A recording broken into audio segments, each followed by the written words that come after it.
Hello. Welcome, Breck. Welcome, people. Welcome, Um, welcome.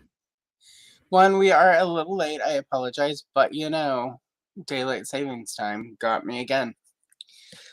So, and really quick, I recently opened some of my old toys, and I have Hexadecimal from the Oh, Reboot line, reboot.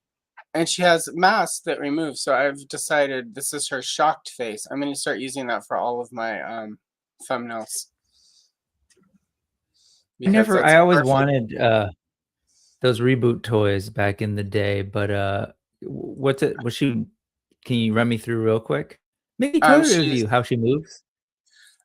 she moves about what you would expect a '90s toy made for kids, where they're trying to Yeah, be but kind of cool. like So a she Toy has Biz Marvel. better than Toy Biz Marvel. She bends at the knee. Okay. She has leg articulation. Um, she can't really sit though. She does one of these, which I need to be careful how I flip her with her knees so that I don't get demonetized. Because uh, her arms, and then at the elbow, and she actually has wrist, wrist, waist twist. Her head turns. She has a little floppy vinyl cape. But the cool part is you can take the face Yeah, off, and she comes with multiple yeah, because that was masks. her whole deal, right? If I Yeah. remember, she So like quickly changed face. I yeah. love So reboot, man. That was cool. it's really cool. Like I didn't remember much of the show. I just remember back in the day because it was the '90s. Hexadecimal and dot were really hard to find, and I never had them. And then later picked them up on eBay pretty inexpensively, and then I've opened them. So anyway, It was but yeah, I'm both. gonna It start. was '90s. It was both extreme and cyber Yeah. all in But I one. am gonna use the shocked face for thumbnails. I think life ruined, and not face. Anyway. Here, Uh, speaking of shock face, this figure has a shock face. I don't have it on, oh. but Oh. she's kind of Wow. hexadecimal adjacent. That's that lady I find, Sky Screamer. Star yeah, she's a Screamer. lady star scream. She has a couple of faceplates too. How super That woke. are They gender look swapped how her, Brooke. smart this That's is. woke. Yeah, I know. How woke. Go back to sleep and shut up, old man. Uh, this it has all these. It has this cool case, or what do you call this stand that has actually like Yeah. storage. What a Oh, clever wow. idea. Wow. Shout out Mr. Wonderful whenever that happens. But they have all these faceplates. See, if you can, But it's not a hexagram, so. yeah, Oh, wow. Those are really cool faceplates. I was yeah. impressed with. I know a lot of people haven't enjoyed the Masters of the Universe Transformer crossover. I thought it Uh-huh. was kind of cool that there's like the Man at Arms has like a clip-on faceplate so that he can be a full robot at one point. I mean, it's just technically a visor for the mask, but he looks like a Right, full right. robot. Which I like all of those. most I've Blue totally Origins, like it's pretty yeah, cool. I've totally appreciated this era of like we're gonna give you every single thing that you remember when you were a kid. Oh, and spend your money on us mashing those things together. Yeah, right. And I might Spend all your it's money. easy for me to say because I don't buy a lot of them. So maybe if you feel the need to buy all of them, you're probably pretty upset that they keep Yeah, doing the it. But mochi thing, but like I don't really do Revelations, Masterverse. I cherry pick that line, so it's a little easier to do. Anyway, we yeah. should say hi to the chat. Hi, chat. Andrew of Gatie's Toys is here. He says the brick must flow. It is true. Hello, Stanley's Toy Channel. Lovely to see you. Z-Man at the party. Well, thank you. I'm glad you're popping in. And what's interesting about this Dune book, it's not inspired by any movie. It's by the actual book, which is what made it really cool. And Yes. I picked it up because I was excited.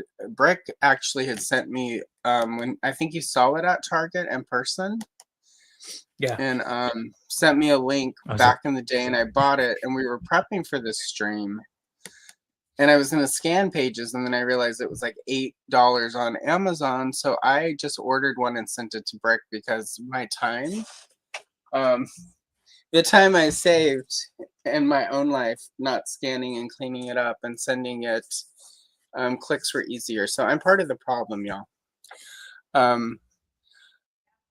Also, colored yes, lie. it's man at the party. Screw daylight savings time. I want my hour. I want my time back.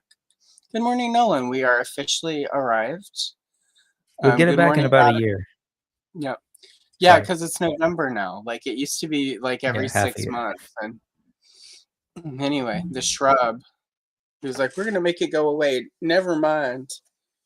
Anyway, hello, Adam of Radical Toys. Nice to see you around again, sir.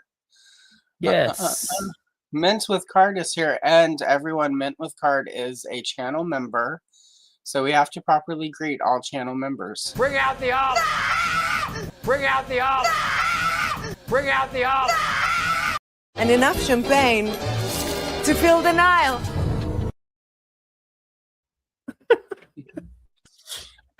I feel really happy with the performance I got out of my Gal Gadot doll for that scene. So, she was a trooper. Hello, Todd C. Welcome. Lovely to see you. It's gonna be hard. I got everyone. Hello, Rhea. Nice to see you this morning, Ray. I like saying Rhea. It's Hey, Ray. fancier. But it is Ray, right? Like people have said it all the way, so I'm just gonna keep making it fancier. I've understood it to be Ray, and Rhea makes me giggle a little bit. So does it? It always reminds me of the Greek goddess from the Titans. Oh, but if there's two of them, then does that make her diarrhea? Sorry. No, Dio. Because that's, I think, in Greek it would be Dio. Okay. Like for the dual James. or dual Rhea. Dual Rhea. Yeah, people like that guy. Also, Black Phoenix, aka Alex, has this book, but he also is a member. Oh wait, that's not. Bring out the olive! Bring out the olive! Bring out the olive! And enough champagne to fill the Nile. Champagne. To fill the Nile. Oh, Gal Gadot. Anyway, is that actually her? Is that her? Is that? That is her voice. Yes.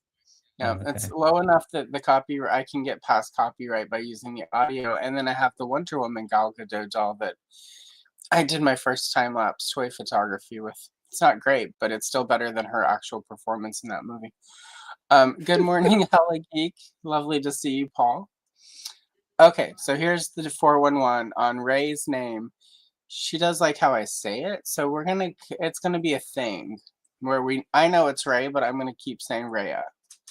Because it makes me happy. I heard you say Rhea. Yes. Rhea, we're gonna fancy it up. Leah, Leia. As long as I'm not doing the make lady thing. It's the fake Boston accent. And she just announced her perfume and it was like, I've got this coming out. It's coming out March. And it's like, that is not how you say March, girl. We know better. Anyway. Who is this? Her name is Michaela something or other. She does makeup. She's a gazillionaire and she like sells makeup on the internet. She's an influencer. Oh. But she's not one of the come with me, why we? No, she's not one of those. She's a makeup girl. And I will say this for her, she's not conventionally attractive, so the fact that she's a successful makeup girly is a strike for all of us ugly girls. But at the same time, she's so obnoxious that, See, Alex is... Anyway. All right, so we're going to start coloring. So what page you're starting with the Fear is No, I'm not doing this one. I just came across it, the Litany of Fear. Which is amazing, which we all need as human beings because we are being controlled through fear. I must not fear. Yes, it's the little death that brings total obliteration. We must face our fears, Allison. Or as Bridget Fonda said in Point of No Return, I never did mind about the little things. That's how you. Like, anytime you're stressed and you're in trouble, and you need to weasel your way out of it, just smile and say, as if remembering a better time, I never did mind about the little things. And then I you feel punch like them in I the did throat. see Point of No Return. Did that have Jet Li in it? No. That No, had because I know she did Gabriel one. Byrne. I remember she Yeah, did do one of those movies where they yeah, put Jet Li in with a woman and then didn't let him kiss him. yeah, because audiences It's would a Fun not like. Place. Well, I also don't know if that's him though. I seem to recall that might have been him. It was maybe it was like they did that with Aaliyah and her. Well, I mean, But Aaliyah still. was underage, so like, good on them. Oh, as if anybody. Oh, sorry. It's He Hollywood, might girl. Have you not been paying Right. attention to the news? Oh, we're not doing that today. Yeah, let's not go there because Yeah. Okay. I have a coworker who's really deep in those and has no understanding that it's just a dump, that there's no curation of it. Mm-hmm. And I will say this is not technically political, y'all. Those lists and all the documents getting dropped are everything. So that means if some crazy person at 3 a.m. called and made stuff up and reported it, that's just in the files. So you have to read those things knowing that some of them are just tips. And if you ever get to anything in those documents and it's from a Brenda Whitecox, that's me, and it's completely made up. Oh, Brenda and the Whitecocks. Yeah, Brenda Whitecox, she was my old alias for shenanigans. But that was when I was like, well, how accurate are they going to be with this? Let me see. And for the record, they never called me back for further info. So take with that as you will. Anyway, that's trust all billionaires and millionaires, people. Come on now. Yeah. Fear's a mind killer, folks. Our mind is being killed. It's the anyways. I love Dune. Let's start there. Yeah, this is one of my favorite pieces of fiction. I think it definitely is just incredibly intelligent and cool and sci-fi and helped me process religion and politics and cool, I don't know, weird adaptations by Hollywood, all this stuff. I'm not actually coloring this one, but I love this thing. This is definitely something that I've always sort of loved. When I left my last school, a coworker like hand did something like this and gave me a nice thing for my wall that's up in my classroom. Nice. But what I really want to, what are you coloring? You just jumped in. Are you doing, is that the? I'm picking the one from the one on the cover is sort of like a couple different images put together, but this is the original. Him and his mother crossing the desert in their escape. I thought it would be fun. Like there's no way I'm going to finish this because I actually want it to today on this stream. I mean, because I want to. Jessica. Because this book is what I liked about it when I was looking through the art before I bought it was just how nice the art is. It's this really nice combination of like comic book line art, but it's still fairly arty. Yeah, it's very Art Nouveau. Yeah, so like I was like, it's really cool. Shout out this dude, Tomislav Tomic, who did all the illustrations. Yeah, and it's by the Herbert family. Sorry, I'm from the South. Albert? Yeah, Aber. Hey, who that from Albert? Yeah, right. The swamp people. That's where I grew up, y'all. Like, I don't watch. Yeah, that wasn't meant to be offensive, but. Oh yeah, well, you can't offend. If you were offended, that sucks. You can't offend it. Those people don't have the internet in their houses yet. I am, man, you're making it worse. I am doing either. I streamed with Jason in Louisiana. He's from Lafayette. That's the city, y'all. Yes. Like you don't understand. He's in the city. No, I do. And he's from the city and he's right next to the university. So, Hmm. super like infrastructure, but his internet Yep. still sucks ass. I am either going to do Alia or this one where Jessica's drinking the water of life. Yeah, that's a cool one. I I almost think did I'm going the to start with this one. I almost did that one because I really liked the mural behind Alia. Like, Exactly. and there are a lot of them that have really cool like tapestries and carvings and but then I was just like really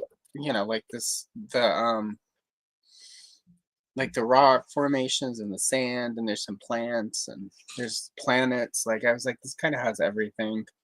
When I sort of add to old Masters of the Universe pages, I add planets, and Yeah. sometimes I'll put a mountain in the background. So I'm like, this has everything I add when I am adding to Masters of the Universe. So How much cooler would reality be if we looked up in the sky and saw like multiple planets, one purple, one green? it would be Stupid cooler, but I reality. also feel like um I'm old enough now, and I've studied enough psychology and human behavior that like we're emotionally incapable as a species to really comprehend what you like put that into context, like where we would understand, like where we could it would be too much of a distortion for most of, and like I'm going to include myself in there. I'm not going to try to pretend I'm not evolved as a human, but for most of us it would be too like the average person. It's going to get deep today, y'all, because it's Dune. It's Like Dune. it's hard not to It's get sort of Dune. Yes. deeper, so I apologize for that. And it's me and Allison. So Yeah, it's two overthinkers.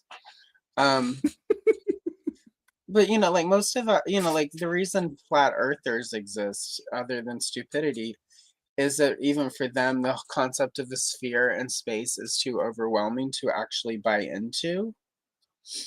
So they have to go to something this really elaborate conspiracy because that's easier to understand because it's a man-made conspiracy. So it's a sort of a like sigh. I've come to think of it less as their um malevolent in their stupidity and more of that they're emotionally unequipped to process it, and so everything has to be a man-made conspiracy or like process because like the most that they can truly comprehend is that humans are sort of the end all be all, which is obviously not true because we most certainly did not create space and time and all of that. We're just here to witness those things. Um, That is very deep and very Dune. And if I may, yeah, Herbert was very much all about that, right? Like exploring the mhm, idea of space and humanity and the limitations of humanity. yeah, Also, like, opposite, the potential of humanity. So he was like all about fear, but then that whole litany of fear was like this was human beings' way, or at least an elite group right. of humans who like taught this litany of fear to get people to like get past it and do amazing things and be Hmm. like, Muad'Dib. But Right. but I loved it. It was so cool. Like I was saying earlier, when I read this thing, I was like, oh man. Once I realized, from it starts off and there's even like a glossary where it breaks down like Hmm. the connections between our reality and theirs. Like they're like way deep in the Yeah. future. And this is post Earth. This is human beings are all over the world. There's a galactic imperium. And Yeah. we basically reverted back to sort of this feudal reality where certain families have control over different planets and yada yada. But even like I remember reading this thing and they kept mentioning like the Orange Catholic Bible, and I was like, wait, what? Hmm. And the Zen Sunni wanderers, like, what's going on? And that totally got me into like looking at history, like historical things that I never thought that like little 12-year-old or whatever it was Rick would Yeah. have been looking into. So it's kind of cool. Really great books. If you haven't read them, go check them out. Otherwise, I do recommend the. I like the Villeneuve films for I've the most part, enjoyed the new and I film, enjoyed the others too. Yeah, despite the Timothy Chalamet of it all. that guy. Yeah, I'm not a fan of. I mean, we have to be kind to him, though. He's experiencing his twink death, so it's difficult to no longer be the hot new ingenue. But Oh, sure. like he's and he is like he's been sort of the hot young thing in Hollywood, and he's now like 27 Oh my and God, ancient. getting his man hips, and he's not going to be the hot young thing anymore. And it's hard. It's so hard. Anyway, but yeah, like it's funny. You also, I'm assuming you've read 2001 and all the Arthur C. Yes, Clarke books, right? I quite I like read those. just They're also, 2001. the other ones are good. Like they're not great, Mhm. but also like I find him a very dry writer, and I find him very let's I don't want to call it Anglo-centric, but it's like he's very what I like about the Dune novels is it really does think beyond the human experience of it.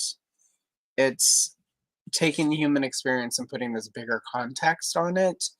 Whereas Mhm. it's like for me, 2001 and the Arthur C. Clarke series of books, the 2000 series or whatever it's called, it's the opposite. It's taking the cosmic and making it a human experience in a way that's very. And I can never Okay. quite. Yeah. And a lot of that's more exacerbated by the very cold, antiseptic, boring direction of oh, what's his name? The director. He did The Shining and Yeah. Eyes Wide Uh, Shut and a bunch of other boring. Kubrick, that Kubrick. Kubrick guy. Yeah, he's He not my tried to favorite. tell us with eyes wide shut, guys. Sorry, it's coming back. It's coming back. Yeah, Veering but away. Veering away. Veering back. you're not But yeah. warning anybody of anything if you're using Tom Cruise in your movie. Anyway.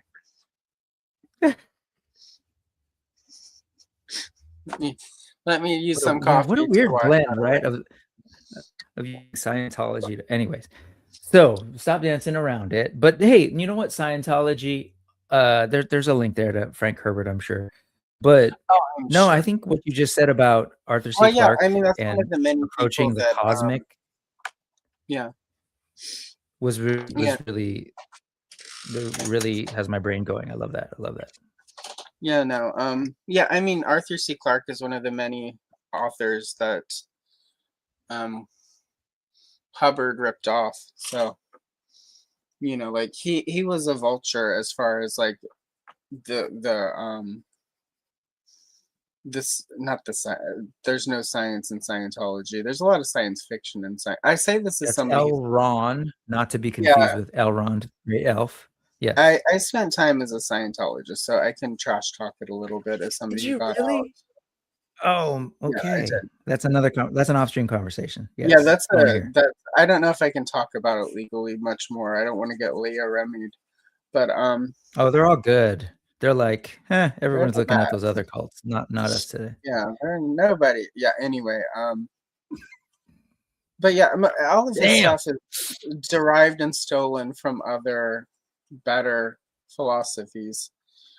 He just figured out how to monetize it and turn it into a way so that he could just write his terrible fiction and have people Oh, believe it here. is well.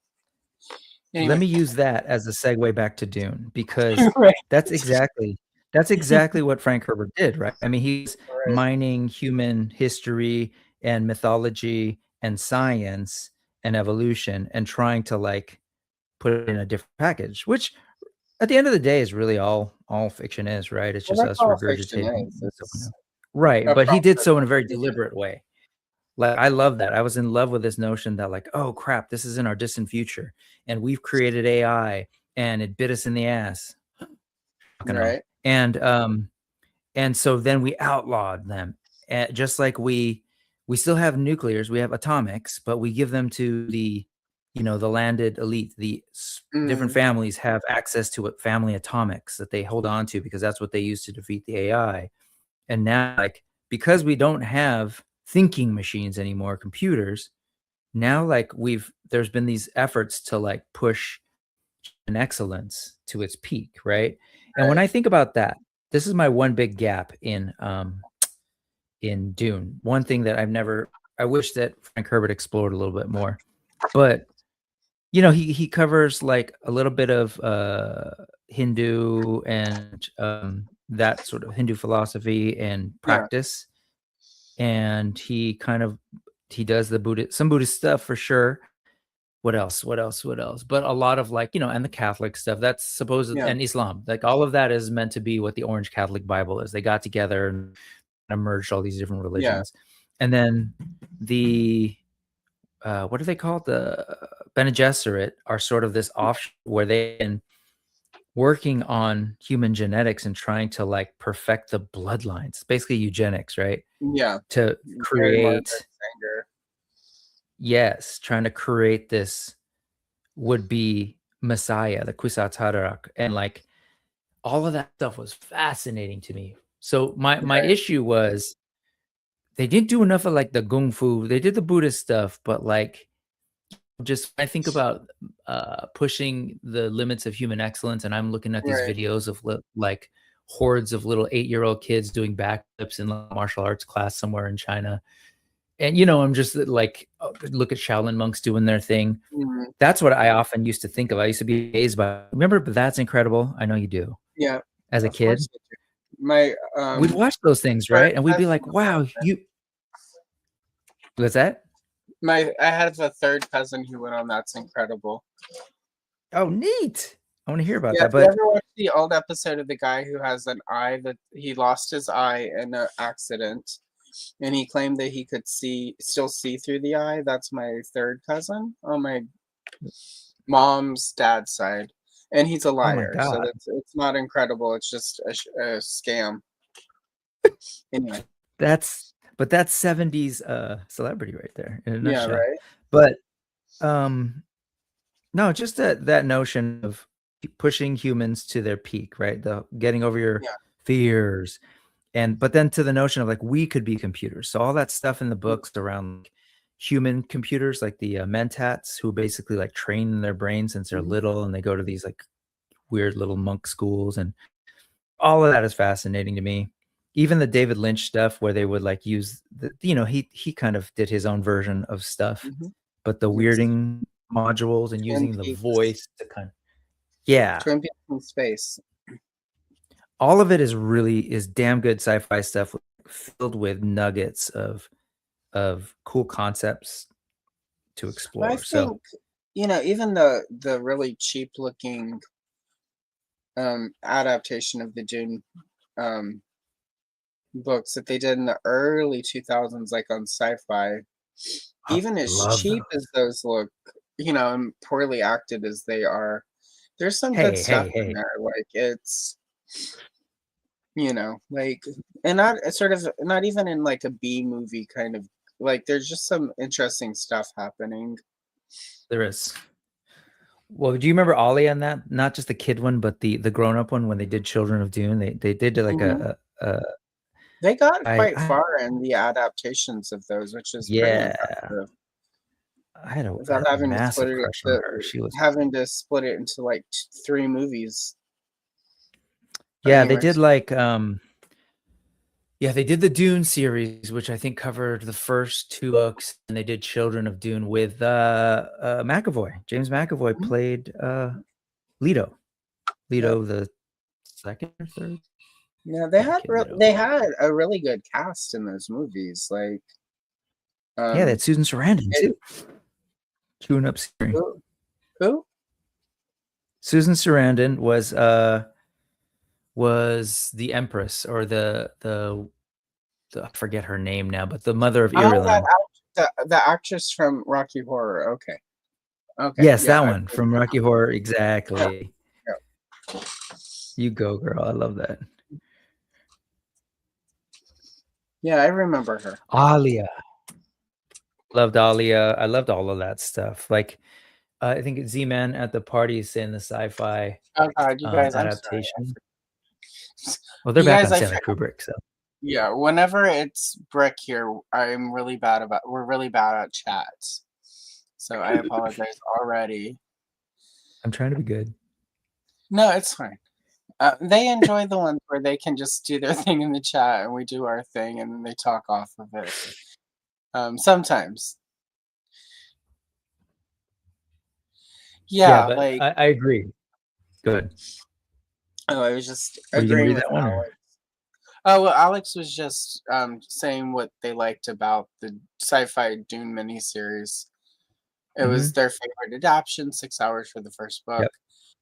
I got the Yep. uncut edition on DVD. So. I had all those on DVD. I sold all of my DVDs, but I it was the same. Like I had to pick those up, and then I live next to Amoeba here, not far from me in San Francisco, and Yeah. they would like in the 2010s. By that time, nobody cared about those, and they were like $5. So Yeah. there were a couple of them there, and I'd pick them up and give them to people just because, like, dude, you got to watch this because they were never going to read the books. But I was like, No. no, you got to check out the ideas in this thing. Well, and in I the loved it. defense of even smart people who will never read those books, is they are very. It Sure. took me, when I've only read the first 2 books, just because you have to have time and be able to really sit and focus on those books. But even then, like, I was In doing a other words, lot of take a lot reading of at big the dumps. yeah, and it was whenever I first moved to Oregon, so I was doing the bus to go to work. So I had like 2.5 hours every day sitting on a bus, where I could just zone out because it was like, my commute was really far and like my stop was right after my job was right after the last stop of the bus. So it's like I didn't have to worry about missing a stop or anything. And so I was able, but even with Dune, I could just like the sound of traffic, people getting on and off the bus. It was too much to really let it sink in. So it took longer because that one was an at home, 2 hours a week, turn everything off, lock the doors, wait for By Carl about to go into the 2000, city. by about 2005, I had my cell phone was a. Do you remember Palm Pilot? No. So at one point there was this company up here called I think it was called Handspring, and they had this like version that used the Palm OS. Anyways, I had one of these things. I don't think it was a phone actually. It was just like a device. Yeah. But that's when I discovered like people were, uploading ebooks essentially, but not Yeah. necessarily. There was no like way to buy them, or like, there probably was, Right. but I didn't. And was my deal. Like, so I take generous bathroom breaks while I was working or whatever. So I always had it on me. And I remember used to like just fill I used to love it because with ebooks you could copy and paste and get quotes, and man, I was all Yeah. about that. I was all about like the Dune quotes, and I don't know, I just thought it was also Changing your profound. email signature every day to say something Never new. did that. Oh, I hate email to this day. just me. No, Just me. just you, Allison. Just me. So you've seen the sci-fi versions then, it sounds Yeah. like. Yeah. I really, really dug those. I thought that was the best we would ever get. And it's funny because I'm sitting here like the issue with adapting these things as I'm coloring this. I was like, I'm trying to work in color somehow in a world that is very colorless almost. Right. Unless you get into like the Imperium. But I remember those Dune ones, they really got into like the Imperial reds and like all sorts of colors when Yeah, you get the into the red throne room. And then filters. and then you get to the desert and it's all like yellow and brown. So I'm throwing in green just cause, but I got my sky, and I even put some gray in the sky. But I'm about to get in there with. I've got some oranges and some browns to break up all the sand. Because at this point there's so much sand that Anakin is having PTSD and about to go slaughter an entire village of baby sandworms. Of Fremen. Anakin, because Lucas loved himself some Frank Herbert. Wait, Oh I'm my doing the blue stained eyes right now. Yay, Yeah. Ollie, a little That was really freakily cool in a evolved way. child. She Yeah. was born awake. That's really, Oh, I hey. really like the green there. In Ollie of the Knife, correct. Yeah, she was preborn because let's talk genetics, dude. Just That's one really of quick, the Hella Geek wants ahead. to compliment your fancy art cam. art Yeah. camp. Yeah, because most of my guests don't have a setup like you do, where like we can both be on. Oh, Cam. Gotcha. Yeah. Yeah. Thank you. No, I just Brick set has up. the setup. It sounds fancy, but look, I mean, it's a webcam. Right. This whole thing is a mess. Mine is just my Toys iPhone. everywhere. This is my iPhone. I could use it. I keep forgetting. You mentioned that before the stream, and I was like, oh yeah, why don't I just use my phone? But I found that it, like, I don't know, it heats up and it makes me nervous. Yeah. Well, what's nice Anyway. about mine is if it's 100% charge when I get on stream for one of these, it dies at 2 hours if I've done all of Like a perfect which game. means I'm never tempted to go longer if I have a guest Right. who wants to chat. I'm like, I'm sorry. I Gotta mean, with go. you, Shut like, up. you've got your stream, so you have to, like, when we finish, you're gonna have to go get ready. So, and it's not that I just like, it's just like, I'm a talker, and like, Yeah, I I can know. sit in We the both. green room after a channel. Ask Paul about Galliano, Hella Geek, and I can sit in the green room afterwards with a guest and just go for an hour and a half, 2 hours. So, 'cause Alia. Sorry. Go ahead. oh, I was just like, 'cause I know. Oh, I know. This whole notion of Alia being preborn. So for folks who may or may not be familiar, if you're not, I think it feels like everybody here is familiar, but I the hope. Kwisatz, the Bene Gesserit sort of like a nun order, all women have been perfecting this whole like genetic line, but they also are doing all sorts of crazy stuff with their minds and their bodies and experiments with genetics where they can actually like access the memories of their maternal ancestors. Mhm. And so they are trying to create a dude, forgive the gender binary, but Right. they're trying to create a dude messiah who can access both the maternal and paternal memories of their ancestors without going crazy. The problem is, apparently, for whatever reason, we know the reason, Turkey, the women can't access both male and female ancestors. Otherwise, they start to go crazy or get consumed or possessed. And as I say that, maybe it's not a fault of the women, but it might be a fault of those paternal ancestors who are unnecessarily aggressive. Or a limitation of the writer. That too. Because that was the one thing I I was always like, really, Frank? Really? Like, but maybe that's him saying all men are like a bunch of weird viral, right. like they're rapists and they're gonna take over your mind, Yeah, whether you like it or not. Right. There's that, Maybe. but it's at the same time, like, Yeah. for me, Yes. and again, like, and it's sort of the nice thing though about Dune is it's not a. Maybe that also might be why some people don't, sort of gravitate it toward it as much because you do have to sort of make your own conclusions and have thoughts You do. about Yeah, sort of that's what's great. going on, and there's no shorthand, and there's no definitive answer. I know, like, after Frank passed, his son and that guy who wrote all the terrible Star Wars novels in the 90s, Timothy Zahn. Brian Oh Anderson. no, it was Anderson. That's right. Yeah, Anderson Herbert.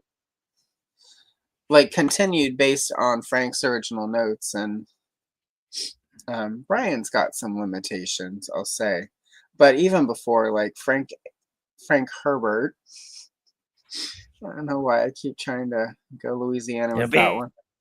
It's early enough in the day, and the daylight savings time threw me off enough that the Louisiana is a little closer to the surface than normal. But I also talked to my best friend from since like 10th grade, like last week, Oh, and you're slipping into it.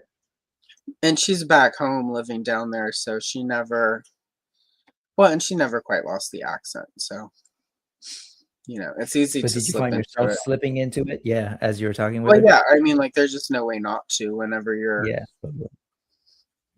we were on the phone for like 3 or 4 hours, so That's awesome. yeah, it was good. Her husband unexpectedly passed right before Christmas, so Oof. yeah, so just it was good to finally be, like not a lot of time between that and Mardi Gras to like really line up. Um, and I'm not gonna say more than that just Then you because. already have. Well, I mean, if I were to get really specific about some of the reasons we couldn't line up, it would be really easy probably to Oh, find sure. her, and that's not, Yeah. not that anybody in chat, but you never know who's going to stumble upon this and watch later, and who's a jerk and who's not. So, and she's also not on the internet at all. So, I mean, she's on the internet, but not like on the internet. She's not like us. Right. You're never gonna find her on a YouTube channel. But dude, yeah, but dude. Anyway, yeah. Sorry, Frank Herbert. But I love this stuff, as you can tell, and I could go and I'm just getting nerdy. But no. between that stuff, between all this stuff, the human genetic stuff, and the like idea that you go back and access your ancestors, I thought was always really cool. There was a kind of a nice blend. It was neat to see a Herbert trying that to a story of just the notion of accessing your ancestors. Well, I mean, in theory, that is accurate. Like there have been a couple studies about, because everyone wants to blame currently the obesity epidemic, finger quote, in the United States. Oh, it's bad nutrition, it's this, it's that. And not enough people, in my humble opinion, are looking at the fact that we are Epigenetic. 2 generations past the silent generation. And it usually takes a generation or two for, let's call it evolution, to start poking its head in the species.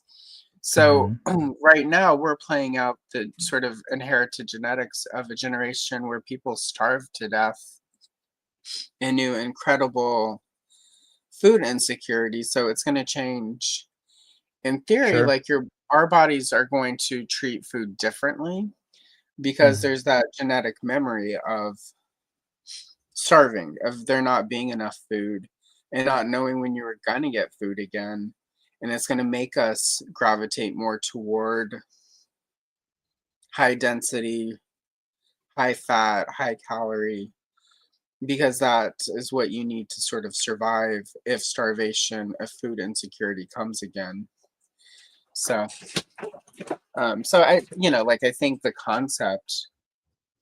Totally. I mean, that's the birth of like everything from like generational trauma, even, right? Yeah.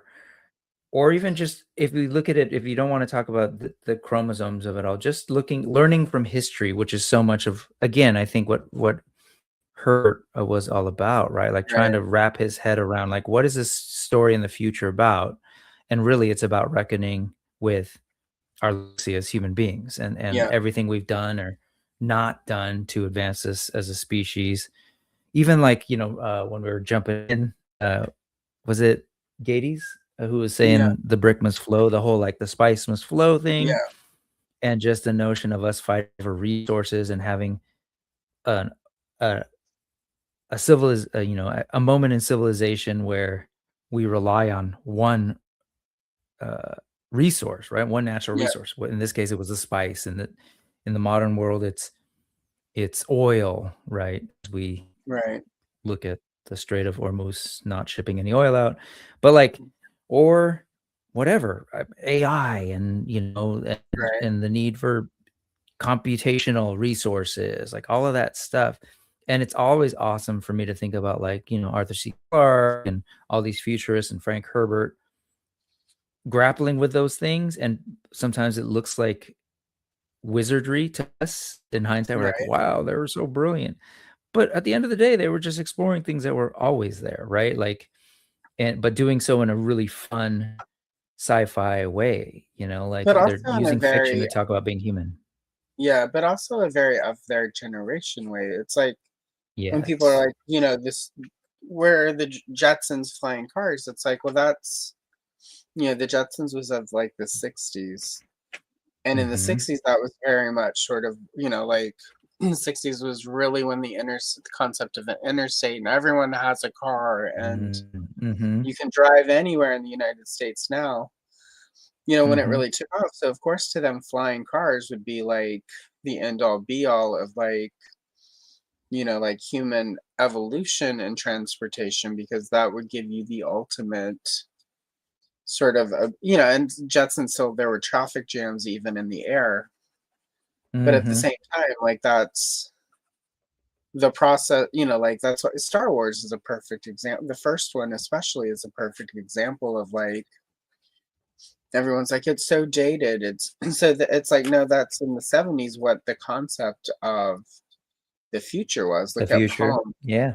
those first video games, like that's very futuristic, even though it's of the time. And now, of course, it's laughable because it's so dated. It's Mm-hmm. so of its time, but at the same time, that was how people of the 70s were processing the concept of a future with computers and with machines that could go through time and space. And it was through Mm-hmm. that through the lens of their brains. And Yep. and that's always, like, even Lucas with the prequels, like there's all these, like the cool, like Count Dooku's spaceship and Attack of the Clones, like with the solar panels, Yeah, dude. are such a Tron cool goodness. set. But at the Mm-hmm. same time, it's very, like, you look back at that now and it's very of the 2000s, right? And so I think, like Dune is very future forward thinking, but it's also through that concept of, like Frank Zeitgeist of the day. Herbert was Silent Generation. He was of the 50s and the 60s. Like, it's through that concept. And he was very well read, obviously. He, but also that's the thing, like, The generation red, for sure. yeah. And also, Unlike like, ours. right, where you were kind of mentioning, like sort of the limitation of the, within Dune, of sort of non-Western Yeah. philosophy, like there's not, Mm-hmm. but also like without the internet, it was a lot harder to get some of that stuff outside of Fair. academics. Like you could go to like a university library and get, a book on Eastern philosophy, or, I almost called it the Tao. Um, the Tao is over 50,000 years old. Oh, Anyway, but you could suddenly there, but it's also there wasn't the in-depth yes. scholarship The of it, scholarship. Yeah. of it now. Like now, if you go to a university, there's going to be an entire I mean, I could section go to of my public libraries. library now. Yeah, it's Yeah, of great. like Or the internet. Chinese, Yeah. like Chinese history, Chinese, Yeah, you're right. You're right. and some of the critique I've heard Philosophy. of sort of the Star Wars prequels was like how they ripped off sort of Eastern aesthetics, but that was still at the very beginning of the internet, where we weren't. Now it looks very much like appropriation, and it technically is in 2026 when we easily have access to those things.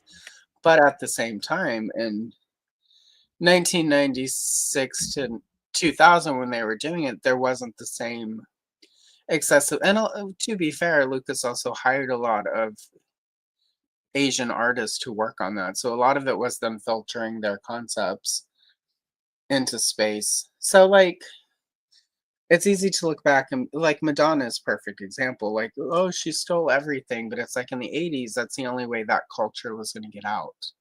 you weren't going to get ballroom in Middle America on MTV. I hear you, and I'll let you apologize for them. So it's like we have. I'm not. It's not even an. It's just a reality. Like No, explain. we have to look back at history, and instead of have to judge people for appropriation in 2026 when it's appropriation. We can't backtrack it to condemn people. We can look back and say it's unfortunate. This is the only way we could gain access to things. But that's an indication of the man and the man's power, the patriarchy, rather than the people who are trying to break this stuff out.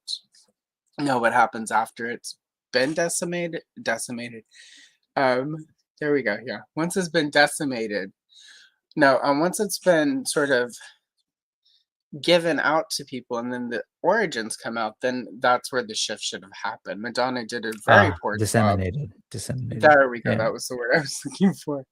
Madonna did a very poor job of, she hired a lot of the ballroom dancers to be her dancers, but she did a very poor like I job said, equipping them. So like, I'm following you, but also I am following you, but I will also acknowledge, and I know you know this, that like Donna's entire career, if you look at what she's done, she pulled from a lot of different groups kind of intentionally. And I know that's part of her shtick, but whether it was, the Paris is Burning crowd, queer culture, house, or black culture, or, later when she got into India, like that was what she did, right? She was truly like a culture vulture. She was, but also my uncle knew her when he lived in Manhattan. They danced at many of the same clubs. And probably dated you can talk about your uncle. Probably dated a few of the same men back then. So yeah, there's a vultureness to it, but she was at the time out among them. But she's also very much like, it's just like she, obviously her goal was always to be very famous, right? She from day one wanted to rule the world. And so she was always sort of like a colonizer. Like, I'm gonna say that just like that. Like, even though like I don't know that there was malice to the way she did it, because she was curious and she was looking for interesting things that were different, that would hit. So I think early in her career she was much better, but once we hit the Blonde Ambition phase where she just was a mega celebrity, she very quickly forgot the little people. Whereas that was not necessarily the case before she became a mega celebrity. So it's always the rich billionaires. Little people like Alia from Dune. Sorry. Exactly, Z-Man. The Tao is high. There is no crime. Thank you, Alex. You can say that. That is true. If the devil is high, there is no crime. Yeah, she can. She can remember the day her mom and dad conceived her from her mom's POV. That would be awkward. Yeah, she can see it all. She saw. Yes, it was wild. I love just those concepts are great. The concept that Paul could do it, the concept that Leto could do it, and then Leto, the kid Leto, and then have to like grapple with like the Leto Atreides stuff later was awesome because it was notion of like, okay, well, I'm the next generation. And I love what my dad did, but I hated what my dad did. And even my dad hated what he did.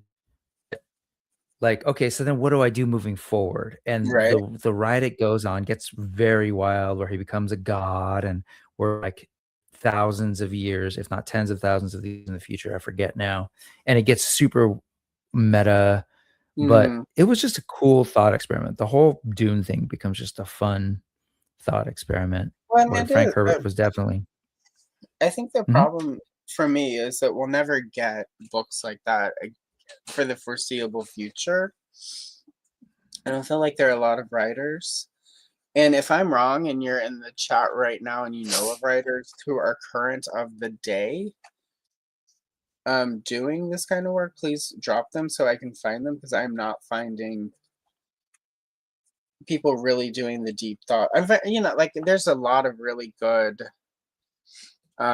fiction happening in um like horror and like sort of women's lit, let's call it that. I don't like calling it romance, that are really sort of breaking through walls, but I have not.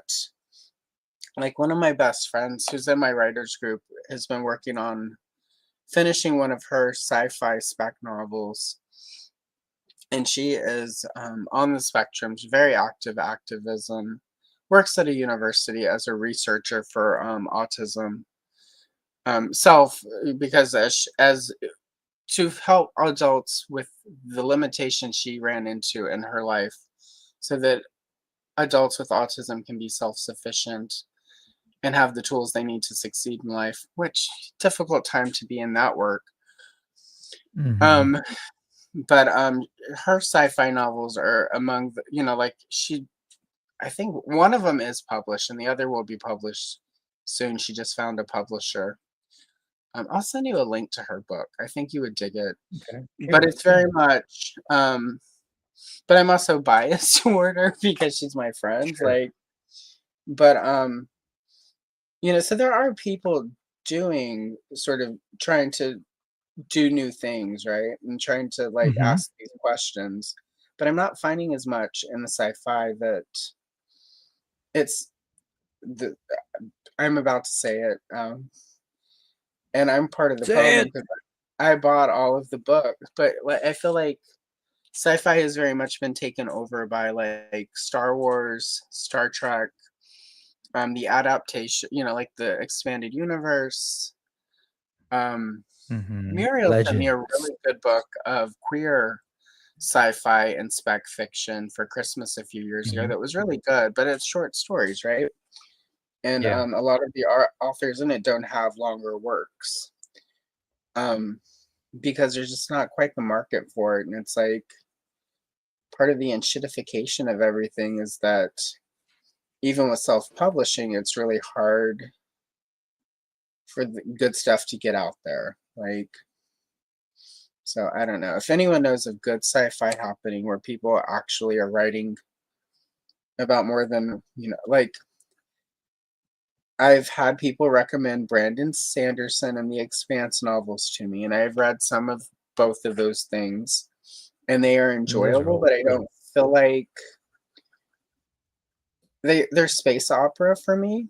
And I obviously Mhm. love some space opera, but like I like good sci-fi spec fiction should have a little bit more than just Brandon Sanderson. I enjoyed what I read, even though it's very pop, like mainstream pop fiction friendly.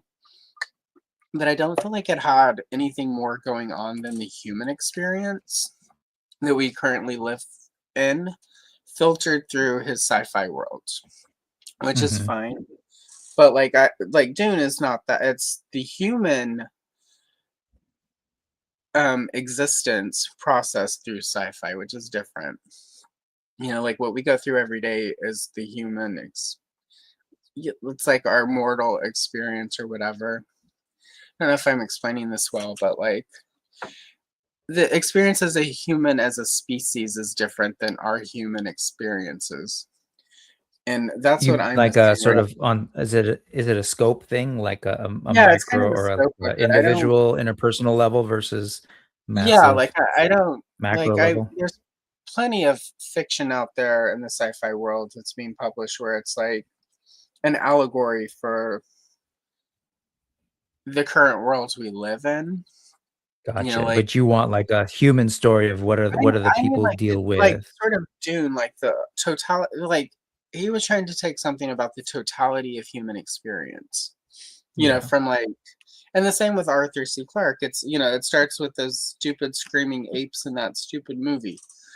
Um It took me 27 years to watch 2001 because I could not Oh, get really? past the screaming monkeys. We would get to the monkeys and the classical music, and I'd be just like, I'm out. I can't do this. This is dumb. Do you remember, did you watch, total aside, but, History of the World by Mel Brooks, where they do the Yeah, 2001 and the apes are yeah, just standing around masturbating? Yeah, it's great. yeah, yeah. No, that's probably more accurate as to what happened as well at the dawn of humanity. Like, but yeah, so yeah, yeah, the enshittification. Hello, Leia Glacia. Yeah, see, I like Star Wars and I like Doctor Who, but I also, again, it's a scope thing, and that's not a detriment. Like Star Wars is really good. It's my favorites, obviously. It's my favorite sci-fi thing, but it's also a really specific sci-fi thing, and I just want like I'm More. afraid of the limitations of our fiction leading to like a limitation of thinking. Like that sounds so bougie to a degree, but I just, No, like I get I it though. my goal used to always, like I would read like two Star Wars books, and then I would read like Sylvia Plath, and then I would read Arthur Clarke. Like there was a cadence. Like if I read two or three pop culture things, I had to read, some uh, famous important piece of literature, and then something that was really smarter than me, so that I could. And I don't feel like I have the ability to be that disciplined in reading without going back and rereading stuff. And Mm. there's some things I want to reread, you know, now. Um, but if I'm gonna reread stuff, I tend to lean into the pop. I want to reread Stephen King or Star Wars or V.C. Andrews. I want to read the pop culture stuff over again. Um, because that's fun. It's like the deep thinking stuff I don't ever reread. Like I've never reread Dune. I will pick up Dune and flip through it Oh, and right. reread parts of it. But I've Mhm. done the audiobook and I've watched the movies, but But I've then never again, sat down and read it start to finish because I don't have the bandwidth for that. mhm. Because like then I'm gonna No, get totally. too far into it. I'll make notes. I'll Sure. but I will flip through it. I will I'll watch a 2-hour video about the books on YouTube where somebody else is talking about their thoughts around it. Because I feel like Mhm. that helps too, even when they're stupid. Yeah, I mean, I think the other thing too is, like, older people, you and I, is that I'm so when we go into, today's world, it's like there's just the what am I trying the spigot for, like, fiction has just been, Mhm. like, left open. There's all sorts of new stuff all the Yeah, time, and as a fan of sort of, like, speculative fiction, sci-fi, fantasy, I'm always wanting to check out new things. So yeah, even if, it's like I would actually feel a little bit like a buster if I was just like, "Oh, I'm only gonna reread the stuff that I love over and over again." yeah, Like, it's that notion of like, "Their stuff is better," or like, I just give me the Star Wars originals over and over or the yeah. prequels over and over. It's like, no, I wanna know. Like, we have way more access to things now with Oh, yeah. if even if we're just talking television, right? It's like with streaming, it's like at any given moment, I could be watching all sorts of new things all the time, and they're never just one-offs. There's always, like, multiple seasons. So, I'm with you in that, like, I'm always wanting to check new things out, so I actually don't revisit things much anymore. So I do. Like, I reread Carrie every 5 years by Stephen King. I used to reread The Stand every 5 years. But the last 5-year rereading of that fell directly in the middle of the pandemic. And I was like, mm. no, I'm not going to reread The Stand You during didn't the wanna read The pandemic. Stand? This would have been perfect during Well, and COVID-19. it was the week, I was supposed to do it the week after. I made the mistake of during lockdown rewatching every Final Destination movie. Oh, Jesus. And I've got OCD to a degree, so I was like, I'm gonna do every, like one of the streaming services had like at that point 6 of them, right? I'm like, I'm gonna do all 6. You know, work was not full time at the time. Like 3 day, it was 3 days a week, 4 hours a day. So I just had these long 5, 6 day weekends all the time.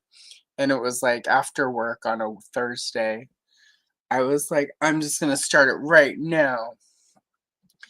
And about halfway through the first one, I'm like, this is a really bad idea. Right now, but the problem is the OCD kicked in and I already made the plans. I'd already structured it out. And during the pandemic To finish. lockdown, the important part for me to survive that was I had to keep to schedules. Because Sure. once you let the schedule go, it's chaos. So it was not pleasant. Like so the next week I was supposed to reread The Stand, and I'm like, I'm gonna reread, you know, The Tommy Knockers, which is the worst Stephen King book ever read. I mean, ever written. And but I got through that. Got through that, and then I reread Flowers in the Attic to clear my palate because there's nothing like a little incest in an attic between rich people to clear the palate. Seems tame by modern Yeah, events. and But to think that we all read that in middle school back in the 70s and 80s. okay, so here's an aside. Dune is great. I would love to talk about Dune. I loved we'll get back to it, the Amazon show that they're doing, but we can get back to Mhm. that. I have to ask you, since you're mentioning all the Stephen King stuff. I was not a Stephen Yeah, King reader. I'm familiar with the pop cultural stuff. Did you watch yeah. Dairy? Did you enjoy it? Watch it? I've Welcome not to Dairy? watched it yet. Ah, I okay. want to. I'm in this, and this is all me. Hmm. I'm in a weird place with watching fiction right now. I have a really hard time watching anything that isn't a documentary. Um, so I've put it on 3 times and then I just don't have the bandwidth. Some of it though Hmm. is also that I whenever I go and make time to watch television on my own, because it's not something Matt would watch. I Mm. fall I'm s At that point, my body realizes how tired I am and how exhausted and overwhelmed I am by everything. I fall asleep. Mhm. Sure. So I started Get it once that. and I'm like, I don't have the bandwidth to do this. And the other time I started it, I fell asleep. So I'm Wow. Yeah, so I've got some I'm vacation. just trying to imagine what scene you would've where you would've fallen asleep because those would've been some trippy dreams, but I Well, you know, like I mean, you can't see them from behind me, but you know, right over here is my Mhm. I've got the posters along the top of the wall. Friday the 13th, Slumber Party Oh, Massacre, sure. Nightmare on Elm Street, Hell Night. So I dreams fall are probably asleep. not a big deal for you. The one movie I do fall asleep to lately is 1982's Mortuary. It's a slasher film Unfamiliar. starring Sue Ellen from The Waltons. I think that was her name on The Waltons. The Oh, redhead okay. one, and a young Bill Paxton is in it. It's the 80s. It's California. There's a serial killer. There's a mortuary. It's very cheesy. There's a roller rink in the beginning because it's the 80s. So I fall asleep either to that or the Slumber Party Massacre because they're comforting. Uh, you Okay. Okay. so you know. So yeah, Well, Derek, I fell Da asleep during Dairy Derek's. is my kids the whole family got really into it, and my kids are Oh, nice. super into it. It's like kind of I think one of their first horror Okay. things. How remind me But again how old they are? they're now 12 and 14. Okay. Have you That's heard that's the a good theme age song for that it. they used for it? It's got like a fun, like quirky, kitschy, 50s warped vinyl kind of song that Right. totally sets the tone. They play that every morning. Nice. It's like If creepy um kids. if it makes them curious about Stephen King books at any It point, does, yeah. Mhm. do remember you need to give him the caveat that when he was writing those, the the trend in popular fiction was that if a character was racist, the character did drop the slur. Yeah, they It know. was at a time where the magical Negro character was not called such. Right. It was just your black character. So Yeah, there is a little bit of a cultural thing that they know a that. lot of younger. Okay, cool. I just wasn't sure if Yeah, they did. yeah. No, they're aware and they're savvy in their own little way. They may not have the language, but You're right. Okay, cool. they Well, it's get just it. Yeah. I find the younger No, generation good.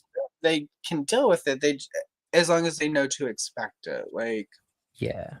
it's shocking. It was weird. Last time I reread one of the books and I ran into some of that, I was like, oh wow, that hits a lot harder in the 2020s than I remember it at the Well, time. the show does a really good job of exploring those aspects of Stephen Yeah, King in a way that I think is good for 26 and yeah. not in at all like, not criticizing or anything, but really just kind of going with it, rolling with it. Just like, did you watch oh god, Cthulhu, what's that H.P. dude's name? Lovecraft Yeah, Lovecraft Country. Country. Yep. Did you watch the show Lovecraft Yes, Country or the the show. HBO's Watchmen? I watched both of those and loved both of those. Okay, so I in the quite same love way that in the same way that those two really Oh, good. used speculative fiction to kind of explore race, this did as well. Maybe Well, not and as I good think as those, but in a really cool way. I appreciated it a well, and lot. it kinda works though because the original the Mike Hanlon character is a black character in the book Mhm. and Yeah. deals with a lot of that through Stephen King's white man lens of the '80s. Yeah, But I yeah. mean, it worked. Stephen King is one of the writers, even once he's gone. I think that there will be many years of writers being like I have not read it yet. There is a black author, a black book talk creator who just did a review of a book where a black woman wrote Carrie, but she made it a black Mm, woman or a black woman Carrie. Like so mhm. Carrie is Yeah. a black woman in the book. And Yep. that's on my list of things to pick up because well, one, he made it sound hella good. Um, wait, that's 2000. Sorry, still got my old slang, but Okay, he made it I like live in San Francisco, so we're good. it How's sounded the like so really good the way he described. I mean, I'm always interested in even if I don't particularly like something, I do like when a black writer reinterprets something because it helps give me perspective. So I would have read it Mhm. anyway, but he made it sound really good. And then he was like, Well, in his comments, he was like, what movie or story should be reinterpreted through a black lens?" And I'm like, well, what if we went back and did the original Candyman through the Cassie Lemons character's POV instead of Virginia Madsen's? Um, and he was like, oh, that's a good one. Because that was what always annoyed me about the original Candyman movie was it was through Helen, the white lady. which I'm I mean, sad that I've never seen, so I'm her white not getting the saviorism reference. does go completely poorly for her. So it is ultimately a indictment of white savior ladies. And in 1992, 93, that's pretty good. So, but I will say with the dairy thing, there's a lot of and it also leans into the notion of, the whole interlinked Stephen King mm, universe thing to pull in other really cool oh, good, characters who would explore race in a very neat nice. way. So I That's think really it's good. I Yeah, and recommend it, and I'm curious as someone who is much more versed in Stephen King. I'm curious to hear your take if you my ever check first it out. adult book was Firestarter in like 1984. Ah, by I went Prodigy. from Sorry. reading Strawberry Shortcake one summer to and Star Wars comics and superhero stuff to like Stephen King and Was I that after or before seeing Drew Barrymore it was as the fire? because I couldn't see the movie.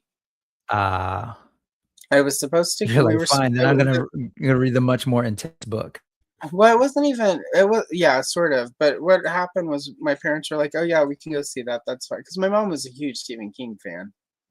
Oh, okay. So the books were always at the house. They were always accessible. I was never actually denied I stuff. see. I was told you shouldn't You just watch that, couldn't go to but the movie. and we were supposed to go, but it was right before a family reunion, so we had to drive Hmm. 6 hours for that. So we got a late start. So no movie before the road. And then my Oh, I was going to stay with my grandparents, and my grandmother gave my uncle $20 and was like, Allison wants to see this movie Firestarter, make it happen. And instead my uncle wanted to go to this house party at his friend a cocaine house party at his friend's house. They were also hey, stereos. They were stereo all hours of salesmen. the It night. was 84. And his friend's wife and kids were out of town, so I got to hang out, and they were very rich, the friends. So I hung out in his daughter's bedroom while him and my uncle and God only knows what they were watching because they had pay cable, the fancy pay cable. So I sat in the bedroom and played with her strawberry shortcake stuff. She had Ooh, everything, fun. and this was before my Oh, dad there you made the go. money for me to have everything and all of her Barbies. I may have God, that was the stolen some of her best. toys. Yeah, she That had was the the fancy best. Going to like apron. some random party where the kids had cooler toys than you, or Yeah. toys that you wanted to play with and never had a chance to. So my uncle in 1984, $20 was a lot of money. My grandmother gave my uncle $20 and was like, make sure the movie happens, get some food in this kid. We stopped at 7-Eleven on the way to the party where my uncle's breaking it down. We're not going to this. You're going to go hang out in the kids' room and play while we, Mm-hmm. watch movies and do adult things. I don't even know why he agreed to like hang out with. I think it was because he figured out how much of that $20 he could keep. But alas, that didn't happen because 7-Eleven had Firestarter paperback for $4.99. So that I'm like, well, Nice. you have to buy that for me because, you know. And I was like, and when you take me home tomorrow, Grandma's gonna ask how the popcorn and candy was. So we need popcorn and candy. And she also gave you enough money to get me a McRib. So we had to stop at McDonald's and get me a McRib and fries. So by the Nice. end of it, he had maybe $6. I also made him pick up some comic books for me. So I got most of my 20. I got more of the $20 I would have if we had done the movie, and I got a book. So Sweet. end of the day. And then of course everybody had Stephen King. So my other uncle, the one who lived in New York, all of his books were still at the house. So when I The got home, Madonna uncle. yep, Manhattan. He this is one of the summers he didn't. It was his first. Actually, that was his first summer in New York when he was still actually modeling. Before he had moved into go-go dancing and Rent Boy, and bartending in Fire Island. Um, oh wait. Mm. Okay, we do. I do need to check in with chat really quick. Go for it. Because Kenzo is here and Kenzo is Hey. a member, and we gotta greet the members. Bring out the olive. Bring out the olive. Bring out the olive. And enough champagne to fill the Nile. Welcome, Kenzo. Lovely to see you. Up, Kenzo. Yeah, Men with Card. I think a lot of kids of the 80s and 90s, their first books were Stephen King. But anyway, my uncle had like this. Well, it was 84, so it was limited. But he had like Salem's Lot. He had The Shining. He had Night Shift, which was a bunch of short stories. And Um, night shift. Trying to think which he had one other one. So that summer, I did not. I mean, like 10 years old. Stephen King is a hefty read, so it took me the rest of the summer to get through Firestarter. I actually finished it in the car on the way back to Louisiana. But I went home with The Shining's, Salem's Lot, and Night Shift. And my mom was like, well, that's fine. I guess you can read those. You can start watching scary movies. You're not allowed to watch any movie with a slasher because that could really happen. So no Friday the 13th, no Halloween. Guess what kind of scary movie became my favorite immediately? The one she and I. And she was like, "You can't read Carrie because there are adult concepts in there I'm not ready to talk about with you." So anyway, the next time my dad and I had a, like me and dad day, and he took me to the bookstore. He's like, "You can get whatever you want." I'm like, "I want Carrie by Stephen King." And we lived an hour from the city, so I read most of it on the way home. So I got home and then I finished it. And the next day I went into the kitchen where my mom was at the table, doodling in her notebook. And I threw it down on the table. I'm like, "I just finished Carrie. It was the period, wasn't it?" Oh my God, she was so mad. I'm like, I know all about periods, Mom. Amy in class has already had hers. She has to go to the bathroom 3 times a day when she's on her period. So anyway, but yeah, it was the Amazing. period. My mom was like, "It's menstruation." I'm like, "Okay." So Beautiful. yeah, anyway, so Allison's coming of age stories. the lesson is Amy already had her period, Mom. If you were asking me what's going on at school, I would have told you that. What's going on in class? Well, Amy has her period now, and she leaves class 3 times a day, so we all know when she's on her period. Oh man, times have changed. Times have changed. Oh, they have, right? Yeah, Now it's kind of now my awesome. mom Like would know 'cause we would've provide things for the girls. Times have changed. Oh, well, I mean, times have also changed because my mom would have known because we would have gone to Amy's period party. So, like, Is that a thing? That I didn't know it about, but was okay. at one point it was. I don't know if it still is, but there was a point in the late 2000s, mid 2010s where people were doing period parties, like "Welcome to Womanhood. Yeah, This yeah. is as good as it gets." Never invited any of those. Yeah, I can't imagine you would be, you know. But anyway, thank goodness That's Amy doesn't discrimination. watch this. Oh, Fellowship of the Talisman. Who is that by, Alex? I've never Fellowship of heard the of that. Talisman, 1978, and it swears in it and everything.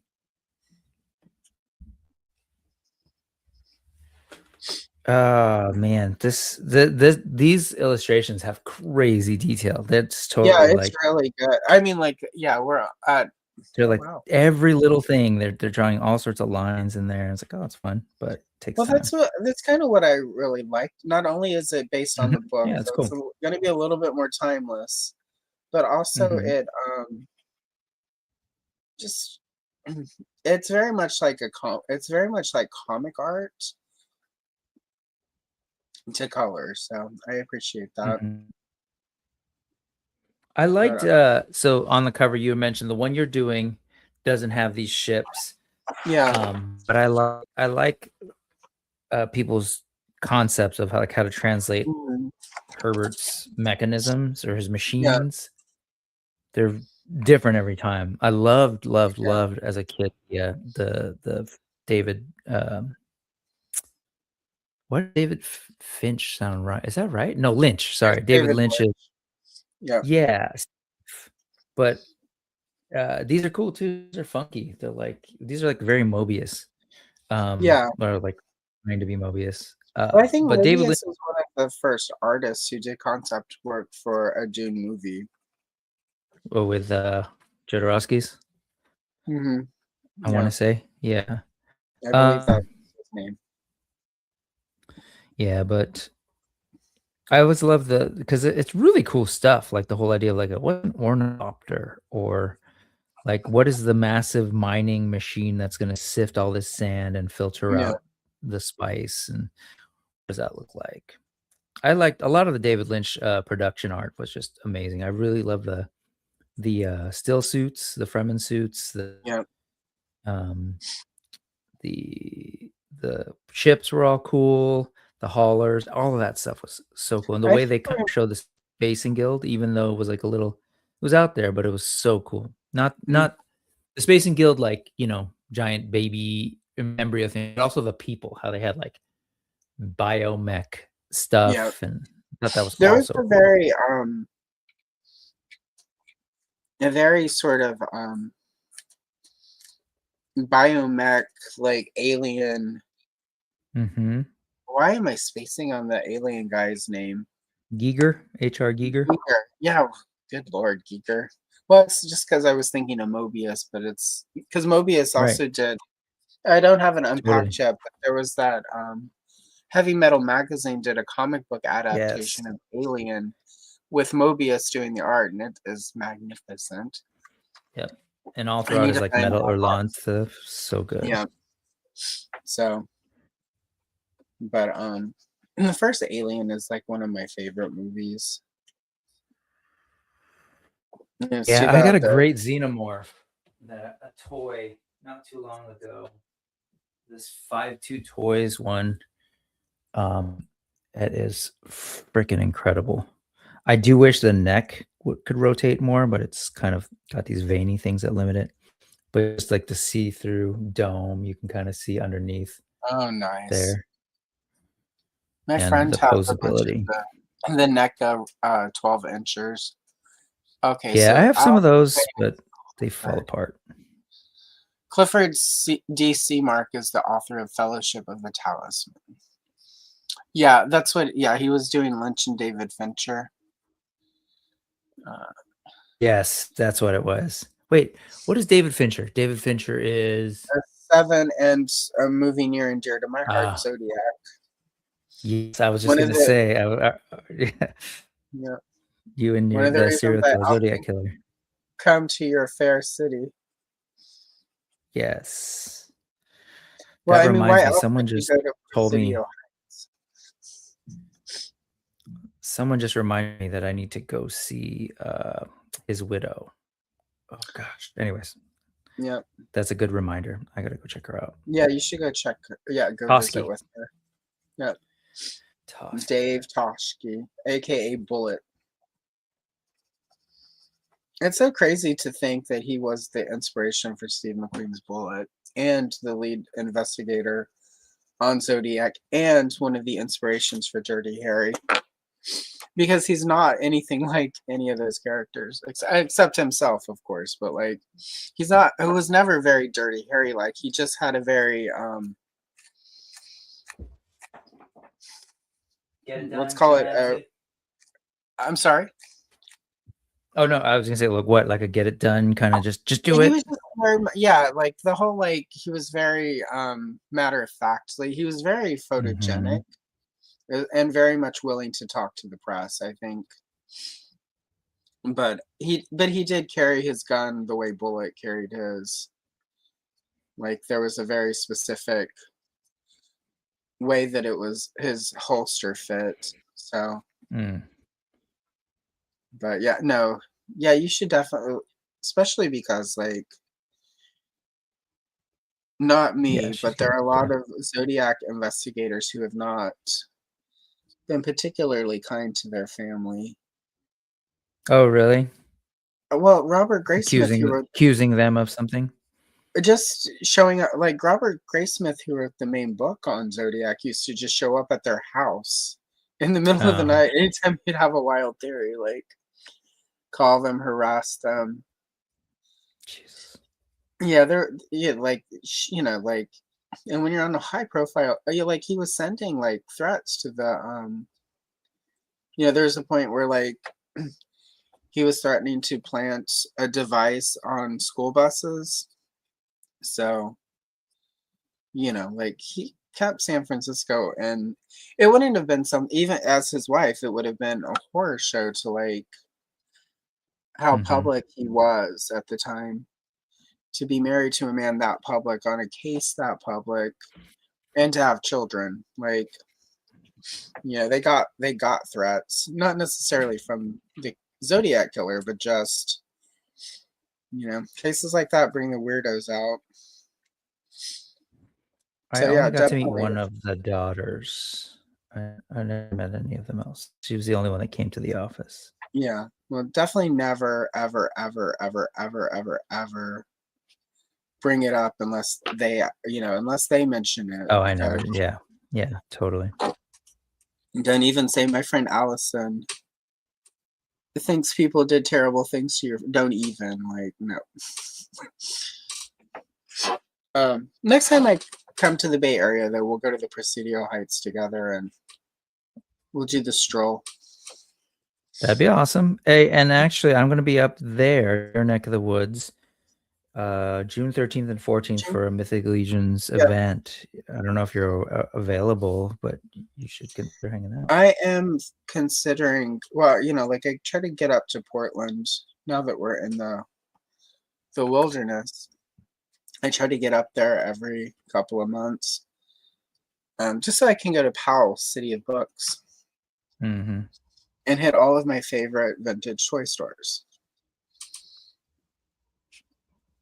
But yeah, no, that was kind of my goal whenever that got announced, to at least be up in Portland around that time. Yeah. So that I haven't decided if I'm. Oh, sorry.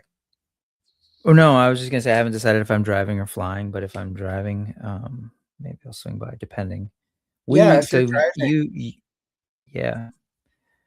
You know that we just went on strike and won a strike for the first time since '79. But we just added 5 days to the school year. I don't think it conflicts. I haven't really looked at the proposals yet, but I'm pretty sure I'm going to make it up there by June 13th. Got it. No, if you drive up, depending on how that all works out, I'm a little bit off the highway. It's a little bit closer to the coast, but we'll figure it out. I can drive closer to where you'll be, or it is not a quick drive from where you are to Portland metro area. It's it can be a hefty ride. Yeah. So if you're wanting to break that up, we'll figure it out. Oh, as you start planning, let me know. Dude, I'm not even going to look at this border yet. Jeez, there's so many different options. I figured I'd work in the color to contrast Alia in the middle. But then I guess, this is, look at this. This is straight up, Masters of the Universe side of the, what do you call it? The battle ram kind of stuff. Love it. I actually, that was one of the pages I had looked at when I was trying to decide what to work on today. And I almost picked that one because of the tapestry. But then was just like, no, I want to do like the rocks and, because I do a lot of, obviously, Tatooine. But Tatooine is very bland. And I was like, I can work in a lot of oranges, and I can maybe lace some red in at some point. I mean, we're an hour and a half. Wow, it's an hour and a half. How does that happen? So time flies. So I mean, obviously not gonna finish it, but at some point I'll get some. I think add a little bit of red to the mountains and the hills. But Dune. Okay, so going back, did you at all check out that Amazon? Was it Amazon? Either Amazon or HBO. I forget who did the sort of prequel show of all about the Bene Gesserit. It was. I think it was Amazon. I did not. Okay. Just because it's fallen during my period of having a hard time watching television. Other than it was not well received by a lot of folks, but But it was was it too woke? Some people thought that. I don't know. I mean, it's HBO Max, Z-Man. Right. It's very, it's very much. It's not as bad as Brian. What is it? Kevin Anderson. Yeah, but it is based on a lot of their work, of course, him and Herbert. But I, again, I'm a geek about the the whole Bene Gesserit thing and Mm, the intrigue of the different houses and knowing kind of like, oh, uh, the bigger history of it. Like, so the notion of like that the illegal human technology, or sorry, the illegal machine technology and other stuff, and a lot of that plays into this. It really does kind of got it. lean into the Butlerian jihad and what humans did after that. But also there's the Bene Gesserit backdrop where you're like Yeah, follow these key players in the year and you get to see what their whole what genetic they're actually about. yeah, you get to see how that works. They depict like the mechanisms of doing this massive project and stuff. I don't want to spoil it, but it's cool. All right, I let's see. thought it was So cool as a nerd. Z-Man at the Party says HBO Max, and it was a really Yes. good show. And I quite often, Z-Man has made quite a few recommendations that I quite enjoy. So between you and Z-Man, that's a ringing endorsement. Mhm. And according to Andrews, the show is about women talking, so woke. So I'm in. Women There was a talking. lot of women talking. I think that Oh that no, show broke the Bechdel test, I think is what happened, probably. because they didn't even really barely talk about boys. So, Oh like, no. it wasn't like them talking Oh, about their feelings about boys much at all. one day you'll get to marry a desert prince who rides worms, and you will save And the I don't galaxy. know if they are, because I know at one point Villeneuve was sort of somewhat connected to the show somehow. Like, I Mhm. don't know if they're trying to all in do like a Dune multimedia, transmedia project or Yeah, anything, but it could still work, as far as it being like tied into that cinematic universe or whatever we're yeah, calling it these days. Um, but it is so far removed from the timeline that like it totally works. yeah. Even if I it's like it. tied I liked it. in. Yeah. Well, I mean, in my opinion, that's how a proper cinematic universe should work, where it's like it's all sort of the same world, but it's different eras, different. That's part Mhm. of. I know, like Like the when High a lot of people Republic, complain almost. about sort of the MCU, right? Mhm. And like the movies are this. For me, what has made the movies and the shows all tedious is the feeling that I have to watch 30,000 hours of other shit to enjoy one movie or one TV show, and I'm just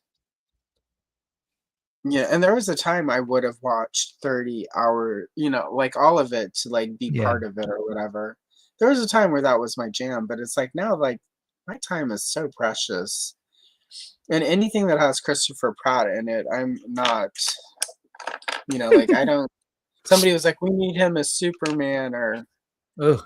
somebody. They want to have him in the DCU, the new DCU, and I'm like, well, that's a great way to make me not want to watch it because he's a chowderhead.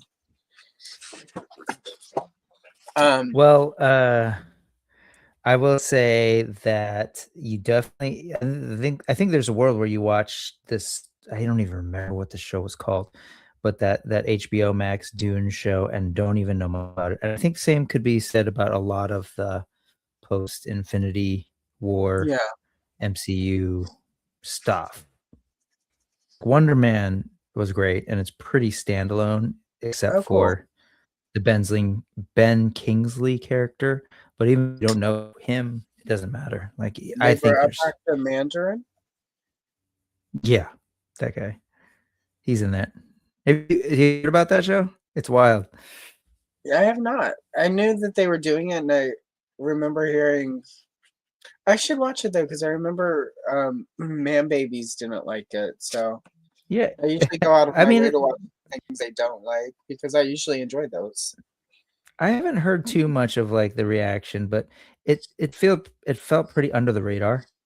Cool. Like one that because I think that thing's been done forever, and they just kind of Yeah. sat on it. I think Disney's been trying to figure out what their whole Marvel strategy is on streaming. But was cool. It's more about like just people and being an actor and a little bit of Right. that kind of thing, but not in a. It was cool. I found That it was interesting, but then again, I've been always accused of being, AKA, a shill or not very critical. right. So Okay, can't so help it. let's get back to Ben Kingsley and the Mandarin. Okay. Because obviously the original character as written is very much Yellow Scare, very racist. Oh, sure. Fu Mm-hmm. Manchu Fu wannabe, right? Manchu. Yeah, totally. And for me, as somebody who is very Caucasian, I liked the way they You're flipped the white. narrative with the Mandarin. Yeah, I'm super white. I Mhm. know that my foundation to cover my eczema might make me look a little darker. But that's just the bronzer. It's not anything else. Um, so what was your take on that though? Because I, as a white person, thought it was a really clever way to retain a character that was very pivotal to Iron Man at a point in his history and get rid of sort of a lot of the racism around it Oh and yeah, try that was to great. okay. So I wanted to make sure that just wasn't a white. Oh Oh, my you god, mean that's like, clever. oh, With it'd the be like, yeah, what would the take be? The take would be, okay, an Asian man, I'm upset that you can't even give me my stereotypes anymore and you have to completely whitewash. No, yeah, no, that'd be just like an what the interesting. yeah. Uh-huh. Well, just like Yeah. there are people who get mad No, about that, and there's always the no, one pygmy totally. token who's like, "It's not offensive to me." Well, do you remember Shang-Chi Yeah, that at was like all? the Okay. one with Aquafina. Yeah, because they reveal the real Mandarin. And there's a scene in there that's beautiful where they're making fun of the Ben Kingsley, Right, and they're like, yeah, they named it the Mandarin after food or some shit like that. right. I thought that was brilliant. I think the way they handled it was totally fine. And I thought like it was Okay. perfect. Just I don't know if people were like caught up in the whole woke thing, but like and that's multi-layered the way I said that. Yeah. Just the fact is what they did was they said, hey, this is, post 9/11 world. And so we know that Iron Man lived in this reality where he was creating weapons. He's a billionaire, Right. right? And his Right. his family profited off of making weapons that have been used all over the world, including in the Middle East by quote unquote terrorist groups that we help Right. fund and yada yada yada. So fast forward, now we're going to deal with this third movie where we're dealing with somewhat of the legacy of that. And there's this other rich billionaire who's been trying to get Tony Stark's attention for years. And so Yeah. he then uses the specter of terrorism and creates this character of the Mandarin, but he's the one really doing things. So it's like this billionaire who's behind the scenes, um, playing with the specter of terrorism with this British actor. Yeah. I mean, like, come on. Like, that's so uh that's that's the story to tell in whatever year that came out. Like that's all very real and very like cool. And I was more into that than thinking about like, oh no, they took away a potential role for an Asian that was going to be Right. problematic anyway. So Right. no. And then I feel like they did a great job of what's his name? The same person who did Wonder Man did um is the same person who my brain, what was I going to say about that? Oh, he's the same guy who did She. Okay. I forget his name, Destin Creighton, something Destin Creighton. And in Wonder Man, I think they did a great job of really, creating a whole other part of the Marvel universe where we can explore, there's this kid that was born in China but ended in San Francisco, and his parents are sort of absent, but that's because he's the actual Mandarin and blah blah blah. And Right. I don't know. I thought that was all super cool. Okay. Cool. I'm Um. again, remember what I said earlier. I've been accused of being a shill and not critical enough No. of nerd media. And usually Uh, that's because I leave my criticism for the real world problems where it's needed. So really quick, I need to address this, Andrew. Rap music may be running through my veins, but yeah, I'm still I am still a sister of the Mayo Moon. Even if I know salt and She pepper's good white. and they're in effect and they want you to push it back, they're cooling by day Oh. and at night, working up a sweat. Oh. Come on, Oh. girls, let's go show the guys that we know how to become number one in a hip hop show. I can never tell what they're saying there, so I always go with hip hop. You should Ooh, see my baby, footwork baby, right now. It's real. baby, baby. Ooh, baby, Ooh, baby, baby, baby, baby. baby. Pick up on this. Anyway, so yeah, that it is, but you know, it's still white blood. Very good, very good. Look at you, Salt and Lock Pepper your and Manhattan. Retro Toy Princess. Yeah, Effect. right. I used to do that song at karaoke. I would do Oh, that. nice. Vanity 6, Nasty Girl. Oh, so good. Little Red Corvette by Prince. Little red Corvette. And Fancy by Reba. It was quite the show. So I think I sent to the Clubhouse chat a thing that I did Friday, a watercolor thing that I did. I got to play with my friend. My colleague has sorry, what I'm trying to say is every Friday we have this thing as part of our bell schedule in the high school that I teach at called a flex period. It's fairly common now, where you have these open periods where students can sign up for kind of like a drop-in elective or support with a project or office hours. So there's like a whole Fridays about an hour plus, and you sign up for it. And then teachers can opt to kind of create a session, an elective session or something, right? So like I have Flex A, I do art and wellness, this art thing where there's just stuff around. And my colleague brought these watercolor markers, which I've never seen before, and then watercolor pencils, which I've never played with. So I did a quick little Luffy thing yesterday. But the reason I brought that up, because you're karaoke, was and then on Flex B's on Fridays, I have a karaoke session. So I do karaoke pretty much every Friday, unless there's some kind of like assembly or something. And it's been awesome. These kids are all about it, and they come in with like the coolest songs because it's 2026, so we have all sorts of YouTube karaoke things. Like anything you can think of, it's probably on there as a karaoke video. No, with I lyrics and everything. sometimes when I'm filming, I will put on I'll do a playlist of and like Jane Weedland Blue Kisses on there. There's a bunch of Liz Fair. Like I've got some good stuff, and nothing I would sing out, because I'm like I adore Liz Fair, but her voice is unique because and I can't hit it. And I think it's just because her voice is so specific. It just sounds bad. Anyway, I love you, Liz. And I have an uncensored policy where it's okay, listen, this is music, it's art. You kids, you probably listen to some things that have words in them. And I'll tell you what, some of my stuff probably some words in it. So it is what it is until someone gets mad. So they bring in some stuff and always introduce a new.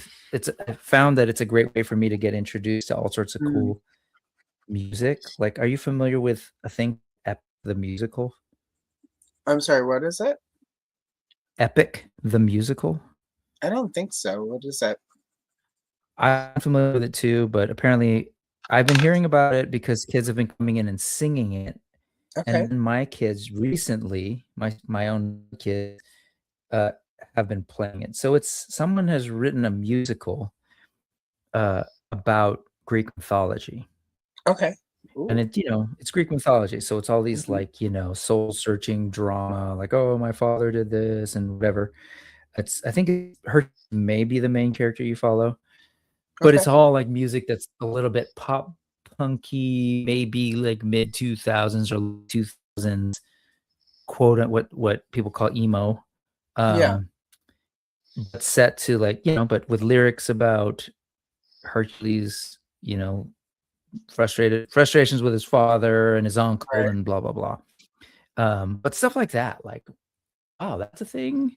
Or kids will come in and sing a video game song that they're really into, and every single thing as a karaoke. Like you would think like, oh, that's so obscure, but no, someone took the time to put it up there, work out an instrumental, and then time the lyric so that you sing along to it. So it's a good time.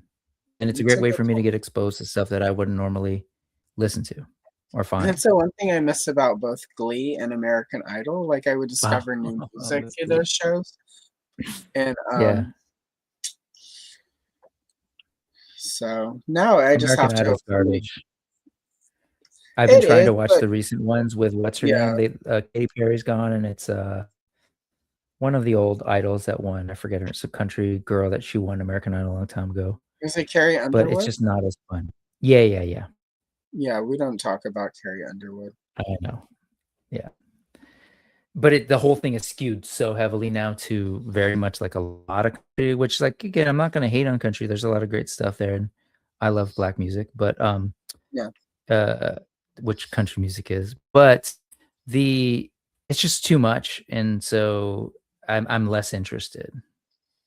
Just less interested. Yeah. But well, I mean, you know, somebody's got to, nobody else is watching American Idol. So you got to appeal to a certain demographic, i.e. any demographic. And if you can get country people to watch it, I guess that's somebody. It's better than nothing. I used to love getting my Lionel Richie. I like that dude. But oh, I know. Hello. That video, when you go back and watch it, that video is problematic. Come on, dude. Blind sculptors. A blind girl who is a student at his school, who's probably underage, who's blind, has somehow managed to recreate his face in clay. And so it's high art, dude. Yeah. Yeah. I totally went Battle Ram colors with this border because Battle Ram. No, I like it. It's a good color scheme. And they did really well. We're on a stream. You and I are on a stream right now. Yeah. And we haven't gotten to talk. We have How not. are you feeling about Masters? Let's go back to Masters of the Universe since I'm doing Battle Ram colors here. How are you thinking about the movie, the new figures? I'd love to hear your take. I heard you talk about it much. I like that it appears the origin scale is still alive with some of the movie toys. Because that's my scale. I like the idea that the movie toys look like they will part swap with Origins. So toy-wise is good. I'm glad it looks like that the Masterverse scale isn't going away. They're just sort of rebranding it, which makes sense because if you want retailers to carry a line, it has to change every couple years. That's just the reality. I mean, back in the day when Power of the Force 2 would change the card color or add something, that wasn't for fans. That wasn't, you know. That was for retailers to feel like they're getting something refreshed. Yep. You know, so that makes sense. So that's what that is. I like what I'm seeing. I know there are people who are like, "Oh, this looks terrible." It's, you know, but I don't know. You're talking about the movie now? No, the figures. The figures. You know, like I think it was Mad Hatter who did the whole one of the figures looked, I forget what Celine Dion for the Evelyn, you know, and it was a thing and everyone went with it, and I was just like, it's a fucking toy. Like, it looks fine. It's also not Mattel photography of their toys for whatever reason has been really bad for a few years. And everyone's like, Alison Brie looks nothing like that. It's like, have you seen Alison Brie without makeup? And some of, I think, the likeness issues that people talk about are because people don't understand what 3D scanning actually does. So hear me out, everyone. 3D scanning for action figures means they put the actor's head in a machine and they 3D scan it, which means it captures the real face. There's no makeup, there's no lighting, there's no nothing. If you've seen Alison Brie without makeup, that figure looks a lot like Alison Brie without makeup, without the lighting, without the contouring. Like, this is why 3D printing in figures is dumb. You know, like where they do the 3D scan of your head. Like, you just need to hire sculptors who can sculpt a action figure that will look like the person in the movie. Because a toy is always based on a 3D scan, is always based on without makeup, without lighting. And that's exactly what that figure looked like to me. But, you know, it also, like, that's how you get clicks. So, like, I also get that to survive on YouTube. That's how you get what? Clicks. That's how people click on clicks. your video. Yeah. So, See, I don't know you know, anything about that. But yeah. Yeah, same. Like, every time I try to lean into that, I'm just like, you know, I'm good. But I also am sort of in a place, and it's been sort of ironically because I've been doing the research for Toy Geeks, and it started with Power of the Force when I was working on, you know, like, because I've had, you know, like a mega video planned for Power of the Force for decades. Well, yeah, hyperbole. Like, Yeah. as long as I've known people would be on YouTube. And I did like the first Mhm. half of it at the end of last year. I was like, I'll just do it year by year as I can. And but what I've realized is, you know, sort of it was with Power of the Force that this shift started where it's like toys need to look like exactly like the person in the movie. And it's sort of when the adult collecting stuff happened. And what I have been finding more and more is I enjoy toys that look like toys. You know, like if an action figure has a likeness, that's great. But I don't need exact likenesses. It's okay if it's off. I picked up the Ghostbusters figures from like the two recent movies, the like basically the play line for kids. Those Mhm. are not, you know, not exact likenesses by any means, but it looks like, you know, squints and it looks like the character. And I kind of like that. I kind of miss when toys looked like toys, and I think some of why maybe kids aren't enjoying toys as much as they look too much like little people, like little humans, and there's too much of an uncanny valley thing maybe happening for kids. And maybe if we start making toys look like toys, more kids will want the toys because then they're actually toys. She's like, why do I want to play with my uncle? Yeah, no, totally. I hear what you're saying. So, like, this looks like my uncle. I don't play with him. Like, I want to imagine something cooler.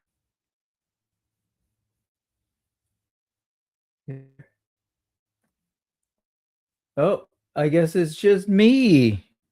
The head scanning technology AI billionaires took out Allison, guys. So hopefully she'll be back. But in the meantime, how is everybody doing? Let me look at the chat.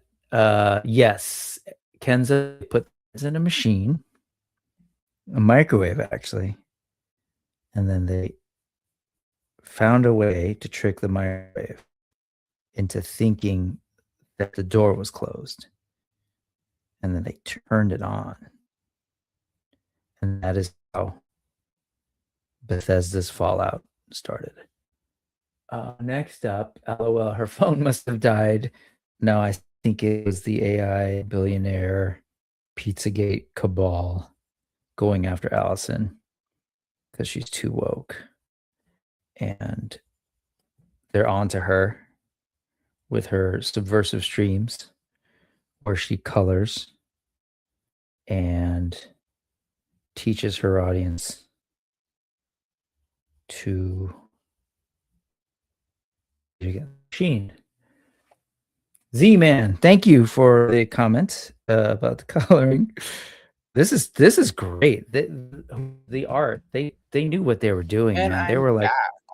there. See, I thought that When they did got you. it kicked me. Anyway, Did it? I got kicked. Did you? You got StreamYard kicked? was Not like, your phone? yeah, no, I StreamYard thought was maybe like, your phone died. no, well, that also happened, but StreamYard was like, something went wrong. And I They're was like, like, she's "You bitch." dissing Big Toy and Yeah, their right. How use dare I? of How dare I this cut big the toy? stream, cut the stream. And we are at 2 hours though, so there is also that. There is that. I'm just coloring. I don't know what your schedule's like, but My schedule is I don't really have anything after the stream, so we can hang out. I know you've got a stream later.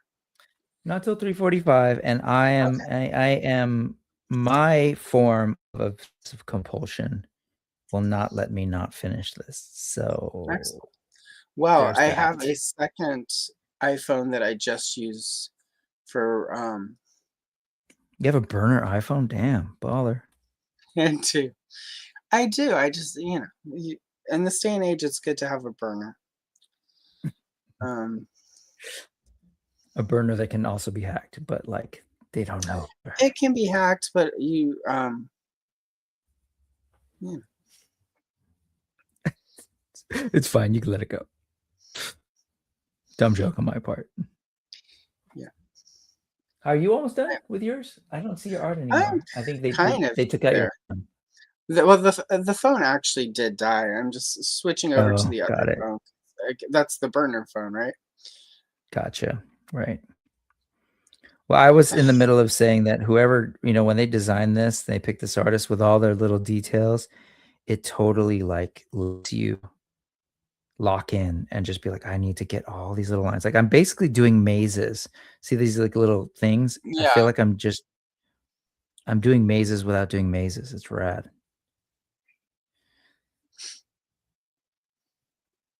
Oh, the labyrinth. But it was good to hear your take on the Motu thing. I am also excited about, as you mentioned, that Masterverse seems like it's just the scale is still sort of there. The sculpts don't seem that much like, judging on that Scareglow Chronicles. It looks like it could be just like the next, like you said, the next sort of step in Masterverse, just more articulation. So that's rad. I've been loving seeing Mattel kind of like. Oh wait. Oh wait. Here. We go. There Into we go. space. It's just I've been enjoying seeing Mattel flexing its muscles and stretching out a little bit to kind of like look at different articulation and in their figures. So with all the butterfly joints and the well, they've been pinless, but mainly the butterfly joints, mainly the elbow and shoulder constructions, that sort of double internal mechanism thing that's very almost SH Figure Arts, Storm Collectibles kind of style. So I love seeing all that between that and K-pop Demon Hunters. So between Motu, K-pop Demon Hunters. Yeah, I just feel like Mattel's like we want to show that we can do new things with our technology and our toys, and that's cool. I think that's smart. all right. There we go. All right. So that's how far I am. Really quick.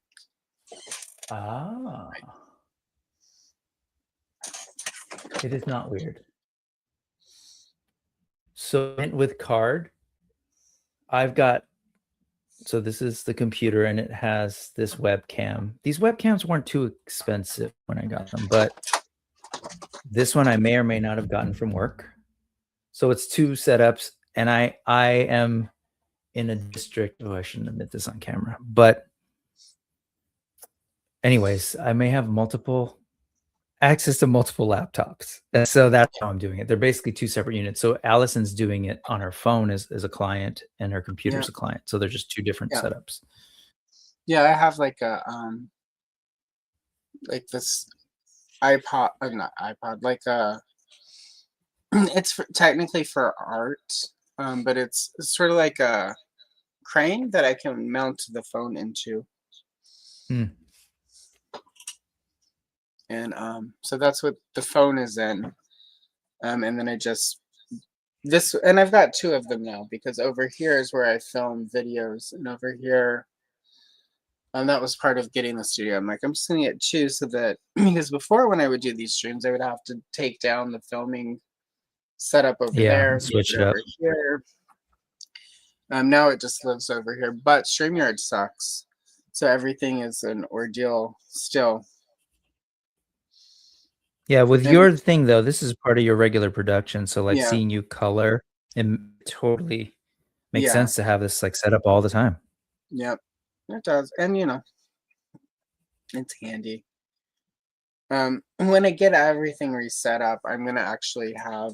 Right now, my printer is right here, next to the filming. Once I get the desk built out, the printer will be over there, so I'll have a computer screen over here, so that I can actually just film everything and do live streams over here as well when I have a guest. So, Mhm. I'm unpacking 50 years of toy collecting. Well, 78. So, it takes a while. And my shelves broke. My bookshelves broke last weekend. With all And your with toys on them with the or coloring books? books. So I came in like Oh, last Monday morning to floor covered, and it oh was shit. the clean space between the boxes, the next boxes of toys. So those are all the coloring books are right here now. Instead of on a shelf, and the shelves I wanted, nobody locally had them, so I had to order them online. And they got here yesterday. But so I won't be able to put those together until tomorrow, just based on my schedule. So, Mhm. so but that's also part of life. But also, Mhm. again, I keep trying to, like when we first got into this house, I was like, it has to all be set up. And then I had to let that go because we needed to do some of the remodel stuff out here so that this area would be usable as a studio slash collection room slash day job office. Oh, you're Um, working out of there too. yeah, everything is out. All of my entire I day is see. out here. It's not even really That's out cool. here anymore because it's now an indoor. It was a garage. Right. Now it's Right. and then over on the other side of all the cases is the library. So I've got 50 years of books over there. So it is what it is. Shogunai. Let's see. I'm just going with Right. color. Burner laptop. I actually have like 4 laptops, and 2 of them are burners. So they were sent to me though, back when I was doing different Mhm. political activism. Um, I should send. I need to probably throw those into the ocean though at this stage. Can't recover Allison from with the a depths. anonymous mask. No. Yeah, I've got right now. There's a screen here, a screen here, a screen here. I 100% have the Oracle set up. Oh, Oracle. Yeah, that's such a Oracle tough and one. yeah. It's such a tough one because on the one hand, it's really gross that they stuck her in the chair to begin with because it was 100% just a man. Like, we can't have a girl. We need just a Batman and Robin. Um, and then, she's in a wheelchair. But then they take her out of the wheelchair because for years people are like, she should have never been there. But then people are mad because she was the only representation for years. And that's one of those ones where it's like both, I see both sides and I can agree with both sides of that argument. Like it sucks that they took away a character that was disabled, but the character also should have never been disabled. And it sucks that so much of the characterization of that character was about how she got disabled rather than being a strong I mean, Gail Simone did wonders whenever she took over writing for Oracle, but not the same. I don't know. It's just such a complicated. You've got the women in refrigerators. You've got the It's like the Mandarin question. yeah, exactly. And we'll talk more about it in 2 weeks when Andrew of Gady's Toys is here with me and we're coloring Batgirl. There you go. I think we both picked Barbara Gordon images. Well, I It's know funny. I'm Today going to I'm gonna Barbara be Gordon. today I'm going to be streaming. My guess is Grumps, Force Grumps, who's a part of the Bat Yeah. Force podcast. Oh, nice. So he's a huge Batman fan. But so I was about to like ask you about, because I know we kind of briefly talked about Absolute Wonder Woman. I know Mhm. you're a Wonder Woman fan. I Very really much. love it. I haven't read any Absolute Batman, but I mentioned it to him. I was like, hey, yeah, you know, I saw that they're going to cross over and they're doing some interesting things with it in terms of how they're Mhm. writing it or whatever. But he was just like, not interested. Don't let just has zero interest in Absolute Batman. Yeah, So, and I found absolutely. that Oh, from a sorry. lot of folks and who are really into the main character, but the absolute stuff they just don't want to explore. Yeah, well, I do wonder if, because Tom King is writing the mainline Wonder Woman, and it's very divisive. And I have wondered how many people who are absolutely embracing Absolute Wonder Woman, who are long-term fans, if it would be different if they liked the mainline Wonder Woman. I feel like right now for some of the readers, it's because, and this is not quite because I've been out of comics and I'm just really getting back in. And Mhm. we've talked about this, but I'll repeat. I'm enjoying Absolute Wonder Woman, but I just like Yeah. elements of it because I feel like a lot Yes. of it falls into like we have to make this woman character a certain edginess so that men can read her. Sure. Um, which to me is just antithesis, right? Like that was Mhm. kind of the point with the character of Artemis in the 90s when they briefly replaced her with Wonder Woman because Artemis was like hardcore. At one point, Artemis actually even went to hell and was married to um, the Lord of Hell and escaped hell and fought demons for so like it was a whole thing. Um, Mhm. but I really like the characterization of Wonder Woman from Absolute Wonder Woman. And I think so long as that remains like a multiversal story, I think I'm okay with that. I would be really Mhm.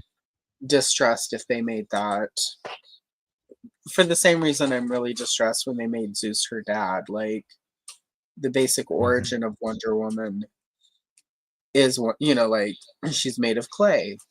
She's either Hippolyta's unborn baby killed in a previous life, or she's a wholly unique soul that developed in this clay. This body given life. Sort of. She's kind of like an every woman, but also a warrior princess. Like, Mhm. um. So yeah, like, but Batman is hard because the absolute universe is very dark and very gritty and very harsh, and it feels like Batman's already been there for a while, and it's like if that's what you want, you just go reread some Dark Right. Knight Something else. from Mhm. like yeah, like it feels like Batman and Absolute Batman would be a retread of Frank Miller. It feels almost like it's a way to bring in the harder elements of the Dark Knight Returns by Frank Miller into like a regular ongoing series without paying Frank Miller money. Andrew, well, I don't know that we're going to. I think we'll it'll probably come up at some point if we're coloring Barbara Gordon pages. I mean, I'm just gonna. It's really hard to talk about Barbara Gordon as a character without. Yeah. Yeah, Yeah. I actually don't know anything about. I've heard sort of people talk about Absolute Batman, but I don't know the story. Yeah. I was just so intrigued by. I'm totally like guilty of being that dude who's like, oh, Absolute Wonder Woman looks cool because I'm into Well, the it's whole the sword and yeah. sorcery fantasy thing, and they're playing up that the giant sword and the Yeah. tattoo and the Yeah. I mean, it's and also I I love the get way it. they draw her sort of ethnically. I love the way she looks. So I'm like, all right, cool. Let Yeah, me check this out. And I really that's enjoyed the story. such a weird. Yeah, because she's Greek. Wonder Woman is Hmm. Greek. She at minimal should have the nose from all those Greek statues that are Hmm. famous from like history. Perez for a while drew her very close to that. Queen Hippolyta under George Perez always looked very Greco-Roman, like in the way he drew her nose. Hmm. His Diana's nose over time became much more um, petite Anglo. and perfect. Yeah. Hmm. Um, but that's also, but he also goes back. Well, not anymore because he's no longer with us. But man, that was a hard day. That was a hard week. Perez is Rest very in much peace and power. was very much my like. Oh, I want to draw comics. Yeah, he did the Bible, right? Or the what do you call the character guides and All of stuff. them, like. Well, that Yeah, was so Jose Luis that's Garcia, what we saw. Oh, but sorry, not George Perez. George Perez yeah, had the tighter curls. yeah. Anyways. George Perez did Teen Titans, Crisis, Hmm. Avenger. Like he did it all. Like if you needed a book with 500 people on a page, hire George Perez. Um, he was really responsible in the 70s and 80s for the realism look to superheroes, where suddenly like it looked like actual fabric that they were wearing, and he would like originally Wonder Girl was based on Maria Osman's face, Hmm. and um, Beast Boy Those slash are his Changeling references. was Mickey Rooney. Like he actually used, like his wife was a model for some of the Did he characters. use Donnie for Robin, or did he use He did Donnie not. Osmond at He all? used Burt. He used Burt Ward for Oh, he did. Okay. Yeah, he used Burt Ward for Robin. I mean, cleaned up a little bit, but that was the basis that Sure. he started with. And which was again pretty revolutionary for the time because most people just, if you didn't have a costume on, you were pretty much, it was pretty much all the same character. So Hmm.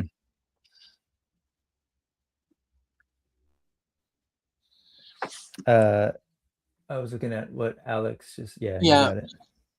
Read my mind. yeah, and I agree with that. I've been reading some of the Tom King Wonder Woman, and I'm just. I'm very biased. I don't like anytime they give Wonder Woman like a baby or a child or a husband. I'm just like, Is that no. what's happening in the main Yeah, she's like continuity? right now. Tom King has her. Steve Trevor is dead again, and Wonder Woman is fighting Mouse Man with her and Steve's baby strapped to her back. Oh. Huh. So for whatever reason, she has to go fight the villain with her own baby on her. It's very weird. It's very odd. But I like how he's made Mouse Man, who is one of the stupidest Wonder Woman villains that I have affection for from like the 60s. And yeah, the last Mouse Man was in like 1967, before Dennis O'Neil and Mike Sikowski made her Maud. But I like how he reinvented Mouse Man, but his Wonder Woman is just like if we could take the writers and switch the Wonder Woman from Absolute Wonder Woman into the main, which I'm gonna assume is what will happen when Tom King leaves, is they'll get that writer because she's done so well. And hopefully she'll figure out what to bring over from Absolute to the main line without ruining what makes the two. Because I also think the one thing I have come to appreciate about um, Absolute Wonder Woman is that it's often its own little world and can kind of be its own little thing. Mm-hmm. So I think that's Worlds, man. oh, sorry. I'm a fake DC fan in that Yeah, most of my favorite DC things are Elseworld stuff. Between right. that and yes, even Frank Miller's Dark Knight. Mm, But Gotham by Gaslight, Red Sun, like some of my favorite DC stuff are people playing in the DC world. right.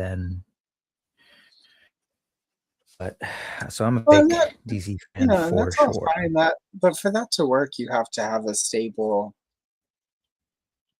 mainline, like, You do, and yes. I think that's why Batman has so much, is because there's always some Batman comic that's presenting a good, stable quid pro quo, Mhm. status quo Batman. Oh, I doubt he will. That's too much woman for Tom King, Alex. What do you say? He said he doesn't want Tom King to go anywhere near Giganta. Oh. So, all right, let's see. I need to do my people. Let's see, I forgot. I'm Dune. gonna put them in I am red. very much looking forward to seeing. I'm jumping around, but I'm going to jump back to Dune to No, you're fine. seeing how this trilogy finishes off and how far they will go into the story, because there's been some interesting sort of rumors, or it's unclear Mm, what's rumor these, but about which characters are in this last film, and it, yeah. depending on if certain ones are true, they're basically moving further in the timeline into the books Oh, than nice. they had made it seem. So I'm really curious to see where that goes. Visually, man, I can't argue with a Denis Villeneuve Dune. It's so lush, Yeah, so it's very beautiful. nice. So I'm looking forward to it. I love what they did with Cheney, even though, yeah, I feel like some of the changes might have been. I'm curious to see how they write themselves out of some of the changes that they did with her Mm, character. But we are spoiled. I am spoiled for all the things that right, I either grew up with or loved. I know a lot of people upset when they're not treating their precious IP the way they want it to be done. But I'm just like, I thought this stuff was all done. I thought I had to basically have my old classics on repeat and just reread right, books or watch old cartoons. But here we are on the eve of a new Masters of the Universe right. movie. There's a Masters of the Universe video game that looks dope. There's awesome comics coming out. I will say for Dune the is most, so oh, sorry. cool. I will say No, for that's the it. most part, the fans for Motu have surprised me. Because it Yeah, really lately, felt right? like that trailer really. I feel like, I mean, there are sort of the handful of people who are just gonna suck no matter what because they need something to be whining about. But for the most Mhm. part, I feel like everybody really enjoyed that trailer, and Yeah, it it's been actually pretty celebratory. reinvigorated. And there are a few people I saw excited about the movie that I expected that often sort of fall into the spectacular Right, side of right, right. things. So it was nice to see that. If Yep. if the most controversial it gets is people don't like some of the action figures, I think we're good. Mhm. It's been Like, very different from Revolution, right? When that mm, dropped and the whole drama around that popped up, that was really frustrating, but it doesn't seem yeah, like any of that's kind of played out with the movie trailers so far. yeah. So far, so good. Like, you know, it. I think it looks like it's going to be fun, and it's already more Mhm. accurate than the Dolph Lundgren movie was from 1987. Sure. It's a Not a sad huge day in feat, that but yeah. theater.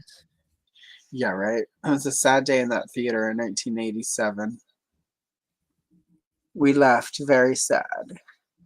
And then we went to the toy store because I was like, well, at least I can get a new Tila and a new Evelyn. And all we had Psych. was Beldor. And Blade. They didn't even have Blade or Sauron Oh, that that day. came later, right? Yeah. All they that had came the day we went to get movie toys because we figured my mom was like, there'll be toys. It was Gweldor, and they still had all of the like Rockon and Stondar and all of the the meteor orbs. So the only we reason did we not. had oh sorry.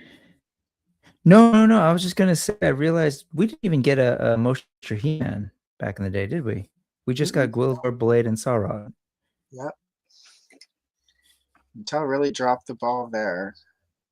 Huh. Once in the year since, like some promotional art for Skeletor's Soldier and Karg have arrived where they actually designed action figures for those. They just never came out. Karg was with big white hair. Yeah. And he had like the hair like clipped on, so he had like this big clip and the hair would fit over the ears and clip into place. It was really interesting. Battle Ram, of course, has that. For anyone wanting to go look at that. And then Skeletor's Stormtrooper looks about. But it just seems, like odd, that we haven't like Mattel didn't plan more for that movie. Like perfect reason to do a line refresh. Right. New Evelyn, new Tila, new everyone. And they could have even been chintzy and like just re-released Man at Arms with like recolored him. Well, that's what the man now. You're telling me they had the sort of soldier, the Skeletor troopers, and we saw Blade and all these. Yeah. But did you happen to see any concept art of a He-Man at all, or the main like Tila? They never even concepted those, huh? That we know of, because we didn't know about the Karg and the Right. Stormtrooper until like the last 3 or 4 years. That's wild. Mattel is Okay. pretty, like tight with like their concepts. Yeah, Right. like whenever In they terms did of the leaking Power, them? well, just in general, like when the Power and the Honor Foundation released that one book of Right. like Clamp down. cease and desist, and there's a lot of stuff that appeared in that they've never referenced. There's a lot of Princess of Power art that never has really come to light during and I've seen some stuff where it looks like the character that is Angela and Glimmer was originally one character, and at one point there's a sketch of that character by Justine Danzer, who did the original concept art, that says Swiftwind for the sorcerer for Angela / Glimmer. And there's another piece of that art of the original Angela Glimmer concept that says the sorceress. So it looks like Queen Angela / Glimmer was originally supposed to be the sorceress, because originally She-Ra was Leela. It was Tila's twin sister Leela that was going to have a toy line, who evolved into I had She-Ra. no idea about that. Yep. So back in the early Leela concepts, the Angela character was the sorceress. So it looks like She-Ra literally just started out with the sorceress and Tila's twin sister Leela. And at that point, She-Ra didn't have a horse. She had a deer named Silver Deer, I think. I don't have the art in front of me. If I ever finish that video, it'll be online. But it's all at Battle Ram. No, it's at He-Man.org now. But if I ever finish that video, like I've got sort of everything laid out. But I almost finished that video and my computer ate my script.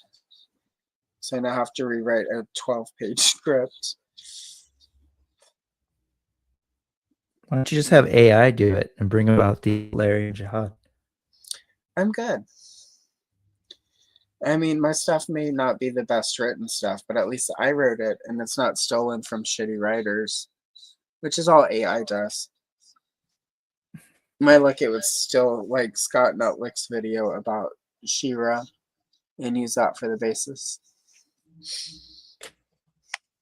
Shira.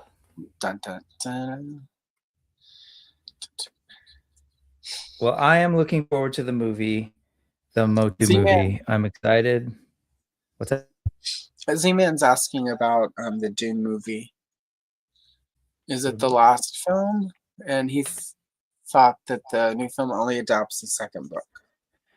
Yeah, that's. I don't want to. Well, I don't know how much you're following the spoilers, but there have been things revealed about potential characters that have been supposedly cast and appear in it that are well after the second book, which is just. So I don't actually know, and I can't wait to sort of see what they're doing with it. So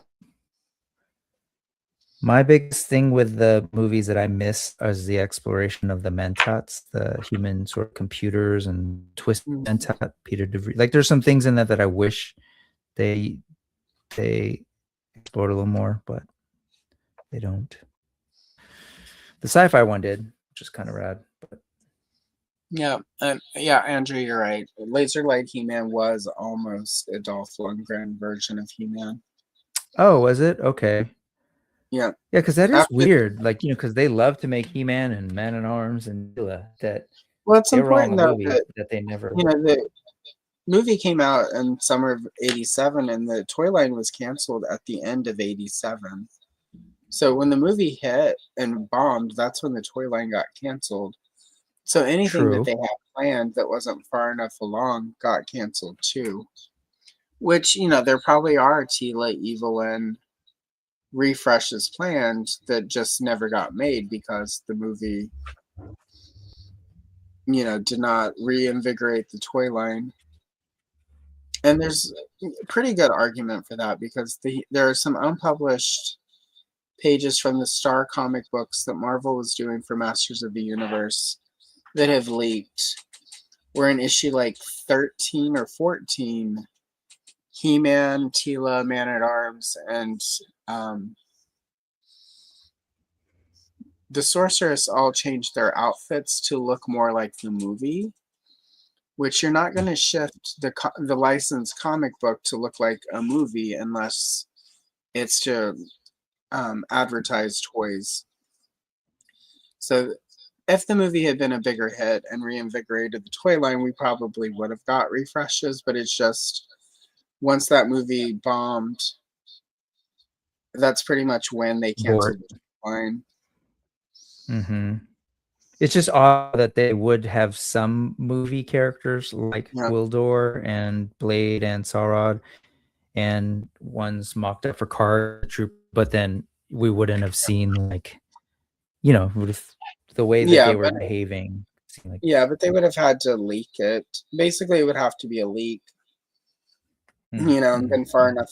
And the Laser Light figure does have a Dolph Lundgren head. So it's entirely possible that they just haven't talked. With the movie designs, they would have had to pay a little bit of a licensing fee to William Stout, which is part of the reason there haven't been toys for a long time. And when we get them, they're very sparse because they have to pay him licensing fees to use his designs. Sure. So they wouldn't have gone forward with those toys because unless the movie was a huge hit, because it wouldn't have been worth the licensing they would have to pay. So it is what it is. Shogunai. It looks like I've got one teeny tiny thing to do, but I think I hit a almost complete point. I'm almost as soon as I finish this little look at bit. that. Right? See, I love your contrast. It's pretty much all browns, and yet you've used the browns and oranges and yellows in ways that There's highlights in those dunes. There's good stuff. Yeah, and I just went and put some raspberry red in there. So it's a little For extra. Prince. Yeah. It's like right in there. You lift it up. Oh, let me put that down. Oh yeah, the deer would have been so much cooler. All right, I'm going to quickly and Then big the in mine horse. finished. There we go. You would have rather have a deer rather than a swift one, the flying horse. You know, like I think Pegasuses are pretty common. There we go. All right, all done. Love it. That came out pretty good. I'm glad I picked that one. Paul and his mom hanging out in the sun. Yeah.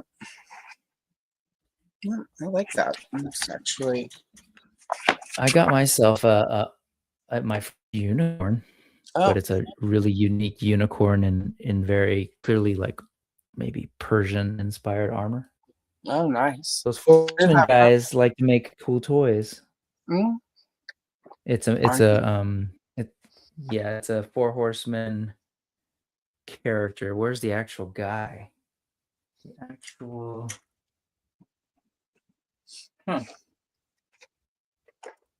Where are you?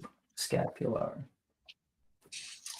I don't know, but he's basically got like a skeleton-headed knight guy that rides him. Oh, here it is. Oh, well, hello, Stu, and I hope that the charity live stream did really well. Thank you for having me on. Like, it was exciting and so much fun. Oh, okay. Let me embiggen you really quick. There we go. I love it, man. I love new IP. This is Mythic Vision Scapular, who was a kind of a rogue faction. The fun tidbit is he comes with a blowgun, but he's a skeleton, so he doesn't have lips or lungs. Oh, that's really cool. Well, you know, love it. Science. And really quick, Mint with Card has a question. Suppers. Do they make? Ooh, yes. Let me double check. Are you done, Brick? Essentially, they do have a solid white horse. In fact, I have one, and probably one that can be sold. But I am done. I think so. I feel like there's not enough contrast. I feel like she needs some thing to make her pop, especially after seeing your dunes. Your dunes look so good. The way they go from dark to lights. So I feel like I want to do that really quickly. But yes, I think I'm essentially done with Alia of the Night. I like your greens and your battle ram of it all. Yeah, right. Totally battle. No, it works though. Like with the design of it, that border. Feels like that artist maybe channeling a little bit of that intentionally, not. This is fun. Thank you for giving me some time to muse about Dune too. Oh yeah, no. It's been a minute. Well, when I was, you sent it, I was like, well, I need to have that. And then when I got it and I was looking through it, I'm like, oh, I'm like, we're overdue for hanging out, me and Brick anyway. And so. We don't go on the Clubhouse much. Whenever I'm on, you're not on. I think you've been on. I haven't been on. It's been really hard to make Clubhouse happen for the past few months. I travel a lot on Saturday now. And grocery shopping. That's the day we drive into town to do grocery shopping every 2 weeks. Depending on my work schedule, sometimes it's the only time Matt and I actually have to hang out.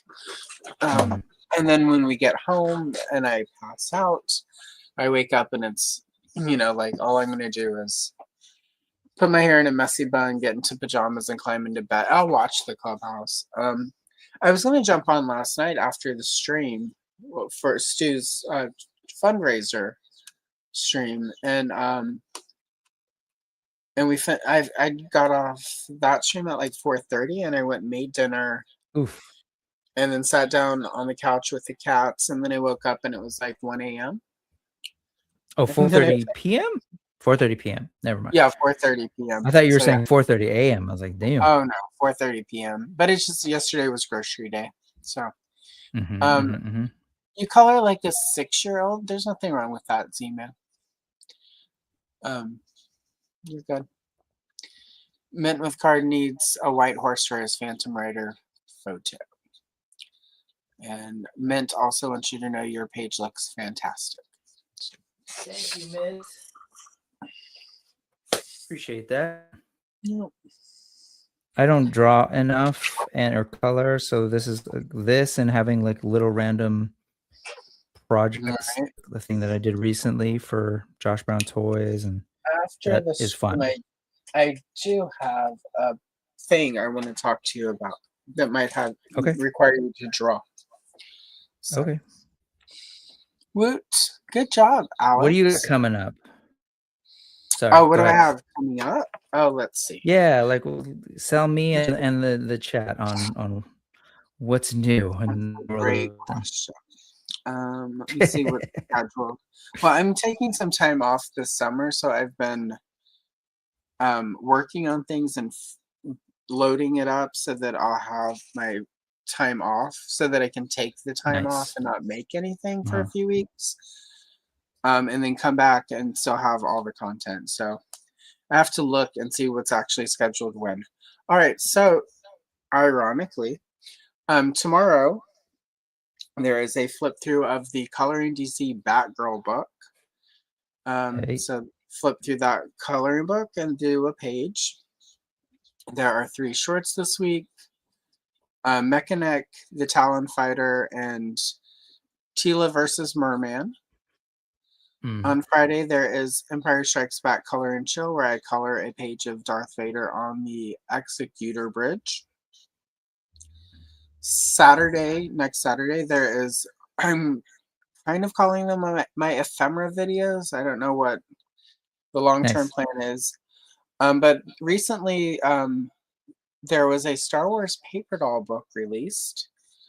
Like recently, as in like 3 weeks ago, with Amidala, Luke, Leia, Han, Anakin, Rey, and Finn. So I did a flip through of that book. And then next Sunday, I will be here with Andrew of Gady's Toys coloring Batgirl. So it's a circle of life. What does Brick have coming up? Brick every Sunday just does his streams mainly. And so 3:45 Pacific, I do a thing called the Needless Ephemera. We saw the news. And I have a different guest. So today it's going to be Bat Force Grum, so I mentioned earlier. Next week I'm excited because it's my friend Marco, who was my high school comic book friend. He and I would go. He was the one dude that I talked about comic books at school about. Nice. And he now works in comics. He's done a couple of things on and worked with. He worked on the James Bond title recently. He's worked on a bunch of different things throughout his career. But he hasn't been paying attention to toys the way that he and I used to when we were in high school or college. So it's going to be fun catching him up to stuff like, the existence of things like this or that horse, or, he's not familiar with these kinds of things. So it's going to be fun. And after that, I do have other guests, and I'm blanking at the moment. So that's the main thing. I do sports now and then. I'm trying to figure out the content game. You're always so super organized, and always so inspiring the way you're like, I'm planning to be gone for the summer, so I've been filming those. I just can't do that, but that's essentially it. I'm just popping up and down that wherever I can. You just need a planner and time. I have haven't read- plan. It's the time. Yeah. The planning thing I can generally do. It's the, work, Tough. family, all that garbage. No, that is the kicker. So with that, I guess we should wrap up. Thank you, Brick. And everyone in chat, thank you. To my olives, thank you for being a channel member. And as always, we leave you with the most important question I've had since 1984. I haven't made up my mind yet. Incidentally,